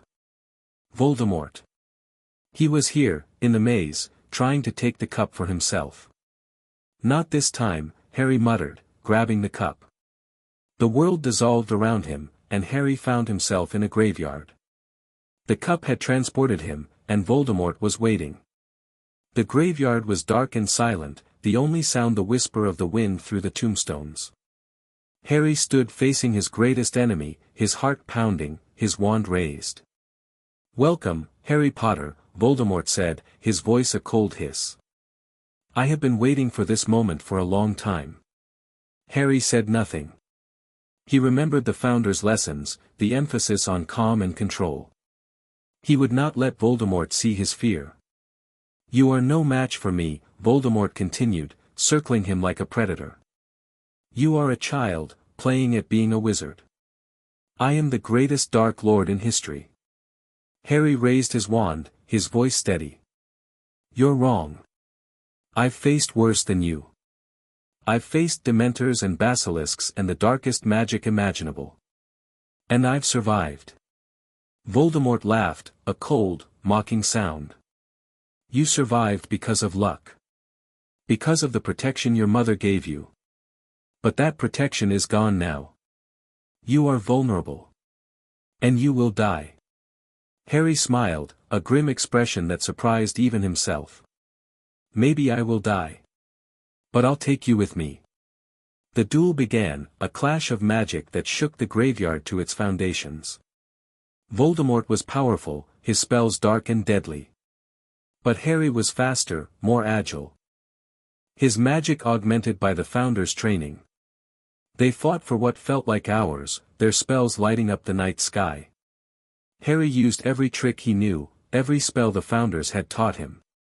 And finally, with a burst of pure light, he disarmed Voldemort, sending his wand flying into the darkness. Voldemort stared at him, his eyes burning with rage. "This isn't over, Potter. I will return. And when I do, you will regret this day." Harry raised his wand, his voice filled with iron resolve. "I'm ready for you. Bring it on." Harry returned to Hogwarts with the Triwizard Cup in his hand, the ghost of Voldemort's threat still echoing in his ears. The crowd erupted in cheers, but Harry felt no joy. He had faced his greatest enemy and survived, but he knew that the war was only beginning. "Harry, are you okay?" Hermione asked, her face pale with worry. Harry nodded, though his body was trembling. "I'm fine. But Voldemort is back. He has returned, and he's more dangerous than ever." The news spread through the school like wildfire. The Dark Lord had returned, and Harry Potter had faced him and survived. The Ministry tried to deny it, but the truth was undeniable. In the aftermath of the tournament, Harry found himself more isolated than ever. The other students looked at him with a mix of fear and awe, not knowing how to treat him. His friends stood by him, but even they couldn't fully understand the weight he carried. "You don't have to do this alone," Ron said one evening, as they sat in the common room. "We're here for you, Harry. We always will be." Harry smiled, feeling a warmth spread through his chest. "I know. And I'm grateful. But some things I have to do on my own." Ron nodded, understanding. "Just don't forget about us, okay? We're your friends. We're in this together." Harry nodded, feeling the weight of his friend's support settle around him like a shield. "Together," he repeated. "Always." The school year ended, and Harry returned to the Dursleys for the summer. But this time, he knew that the peace wouldn't last. Voldemort was gathering his forces, preparing for war. And Harry would be in the center of it all. He had faced the Dark Lord and survived. He had proven that he was a worthy champion, a wizard of formidable power. But the real battle was yet to come. And he was ready. End of Chapter 9. Hashtag Chapter 10, The Healing of Minds. The summer before Harry's 5th year was the darkest he had ever experienced. The Dursleys, terrified by the revelation that Voldemort had returned and that Harry was at the center of the conflict, had retreated into a state of paranoid denial that made their usual cruelty seem almost benign. They avoided Harry as much as possible, as if his very presence might draw the Dark Lord's attention to their doorstep. Harry didn't mind the isolation, it gave him time to think, to plan, to prepare for what was coming. But the isolation also meant that Harry was alone with his thoughts, and his thoughts were dark. The confrontation in the graveyard had left scars that went deeper than anything physical. He had faced Voldemort and survived, but the experience had shaken him to his core. The Dark Lord was more powerful than Harry had imagined, more cunning, more ruthless. And the connection between them, the bond forged by the soul fragment in Harry's scar, had grown stronger, more intrusive. The dreams had started almost immediately after the duel. Harry would see through Voldemort's eyes, feel his emotions, experience his thoughts. It was disorienting and terrifying, a violation of the most fundamental boundaries of self. Harry woke screaming most nights, the echoes of Voldemort's rage still ringing in his ears. "We need to reinforce your occlumency," Salazar's voice whispered in his mind, a fragment of the Founder's consciousness that had been embedded in Harry's magic. "The Dark Lord is using your connection against you. He's trying to break into your mind." Harry nodded, though no one could see him. He sat on his bed in the smallest bedroom of number 4 Privet Drive, his wand clutched in his hand, his eyes closed. He had been practicing the mental exercises Salazar had taught him, building walls in his mind to keep Voldemort out. But it was exhausting, a constant battle that left him drained and irritable. "You're doing well," Helga's voice added, warm and soothing. "But you need to rest. Your body is not meant to sustain this level of mental exertion indefinitely." Harry wanted to argue, to tell them that he couldn't rest, that Voldemort was always there, always waiting. But he was too tired to fight. He lay back on the bed and let himself drift into a restless sleep. The return to Hogwarts was a relief, a reprieve from the oppressive atmosphere of Privet Drive. But the relief was short-lived. The wizarding world was in turmoil, the Ministry of Magic in full denial of Voldemort's return. Cornelius Fudge, the Minister for Magic, had convinced himself that Dumbledore was trying to usurp his power, and he had launched a smear campaign against anyone who supported the truth. "Harry Potter is a delusional attention seeker," the Daily Prophet proclaimed.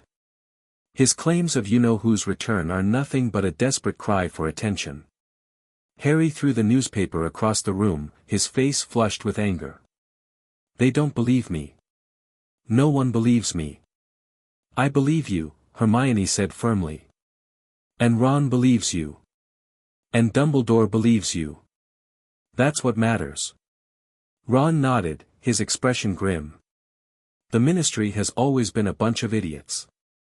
They'll figure it out eventually, when Voldemort's Death Eaters start attacking in broad daylight." Harry shook his head. "By then, it'll be too late. We need to prepare now. We need to learn how to defend ourselves." The new defense against the dark arts teacher was Dolores Umbridge, a squat, toad-like woman who spoke in a sickly sweet voice that made Harry's skin crawl. Her lessons were a farce, focused entirely on theory and completely devoid of practical application. "There is no need for you to learn defensive spells," Umbridge announced on the first day. "The Ministry has everything under control. You are perfectly safe." Harry raised his hand. "Professor, what about the return of you-know-who? Shouldn't we be learning how to protect ourselves?" Umbridge's eyes narrowed, her smile turning sharp. "The Ministry does not believe that you-know-who has returned, Mr. Potter. And neither should you. Now, turn to page 34 of your textbooks." Harry felt a surge of frustration, but he held his tongue. He knew that arguing with Umbridge would only make things worse. But he also knew that he couldn't let her incompetence endanger his fellow students. "We need to take matters into our own hands," Harry said to Ron and Hermione, as they sat in the Gryffindor common room. "Umbridge isn't going to teach us anything useful. We have to learn how to defend ourselves. Ron nodded eagerly. I'm in. What do you have in mind? Harry smiled, a grim expression that didn't reach his eyes. We're going to start a secret society. We're going to teach each other everything we know about defensive magic. Hermione looked concerned. Harry, that's incredibly dangerous. If Umbridge finds out, we'll be expelled. Then we don't let her find out, Harry said firmly. We'll be careful. We'll meet in secret. And we'll make sure that everyone who wants to learn has the chance to do so. The secret society was born in the Room of Requirement, a magical chamber that appeared only when someone truly needed it. Harry had used the Founder's knowledge to find the room, and it had transformed into a perfect training space, complete with dueling platforms, practice dummies, and an array of defensive equipment. The first meeting was small, just a handful of students who had heard about the society through word of mouth. Harry stood before them, his heart pounding with nervous energy. Thank you for coming, he said. I know this is risky. But I believe that learning to defend ourselves is more important than any danger we might face. So tonight, I'm going to teach you the basics of defensive magic. He started with the simplest spells, the ones the Founders had taught him first. The Shield Charm. The Disarming Charm. The Stunning Spell. He demonstrated each one, explaining the theory behind them, the proper wand movements, the concentration required. By the end of the first session, the students were exhausted but exhilarated. They had learned more in one evening than they had in a month of Umbridge classes. This is amazing, Neville Longbottom said, his eyes bright with excitement. I've never been able to cast a proper shield charm before. But tonight, I did it. Harry smiled, feeling a warmth spread through his chest. You did great, Neville. You're a natural. The secret society grew rapidly, its reputation spreading through the school like wildfire. Students from all houses came to learn, their fear of Voldemort overcoming their fear of Umbridge's retribution. Harry taught them everything he knew, filtering the Founders' lessons through the lens of their limited abilities. And in the process, he discovered something unexpected. Teaching others was healing, a balm for the wounds Voldemort had left on his soul. Watching his fellow students grow stronger, more confident, more capable, gave Harry a sense of purpose that he hadn't felt since his training with the Founders. You're good at this, Hermione said one evening, as they walked back to the common room after a session. Teaching, I mean. You have a natural gift for it. Harry shrugged, embarrassed by the praise. I'm just passing on what I learned. The Founders taught me, and now I'm teaching them. It's a cycle. Hermione nodded, a thoughtful expression on her face. That's what makes you special, Harry. You understand that magic is not just about power. It's about connection. About passing knowledge from one generation to the next. Harry felt a lump form in his throat. Thanks, Hermione. That means a lot to me. Umbridge's discovery of the secret society was inevitable. She had been watching Harry closely, waiting for him to slip up. And when she finally found the Room of Requirement, her fury was absolute. I will have you expelled, she shrieked, her toad-like face contorted with rage. I will have you tortured. I will have you sent to Azkaban. Harry stood his ground, his expression calm. You can try, Umbridge. But you won't succeed. Umbridge's eyes widened with shock. How dare you speak to me like that? I am a senior member of the Ministry. And I am Harry Potter, Harry said, his voice steady. The boy who lived. The one who faced Voldemort and survived. And I will not let you destroy everything I've built. The confrontation ended with Dumbledore's intervention. The headmaster had arrived just in time, his presence a calm center in the storm of Umbridge's rage. Professor Umbridge, I believe you have overstepped your authority, Dumbledore said, his voice soft but firm. Harry and his fellow students are engaged in a legitimate educational activity. I see no reason to punish them. Umbridge's face turned purple with fury. You cannot protect them forever, Dumbledore. I will find a way to shut them down. I'm sure you will try, Dumbledore said, his eyes twinkling. But you will fail. Now, if you'll excuse me, I have important matters to attend to. The prophecy was the final piece of the puzzle, the revelation that explained everything. Harry had been having visions, glimpses of Voldemort's thoughts and emotions. The connection between them was growing stronger, more dangerous. You must learn to close your mind, Dumbledore said, his expression grave. Voldemort is using your connection to spy on you, to manipulate you. If you cannot protect yourself, he will destroy you. Harry nodded, his heart heavy. I know, Professor. I'm trying. Dumbledore's expression softened. I know you are, Harry. And I have faith in you. But faith alone is not enough. You need training. Real training. Harry raised his head, a glimmer of hope in his eyes. The Founders. They taught me. They can teach me again. Dumbledore smiled. Yes. They can. And they will. But you must be willing to accept their help.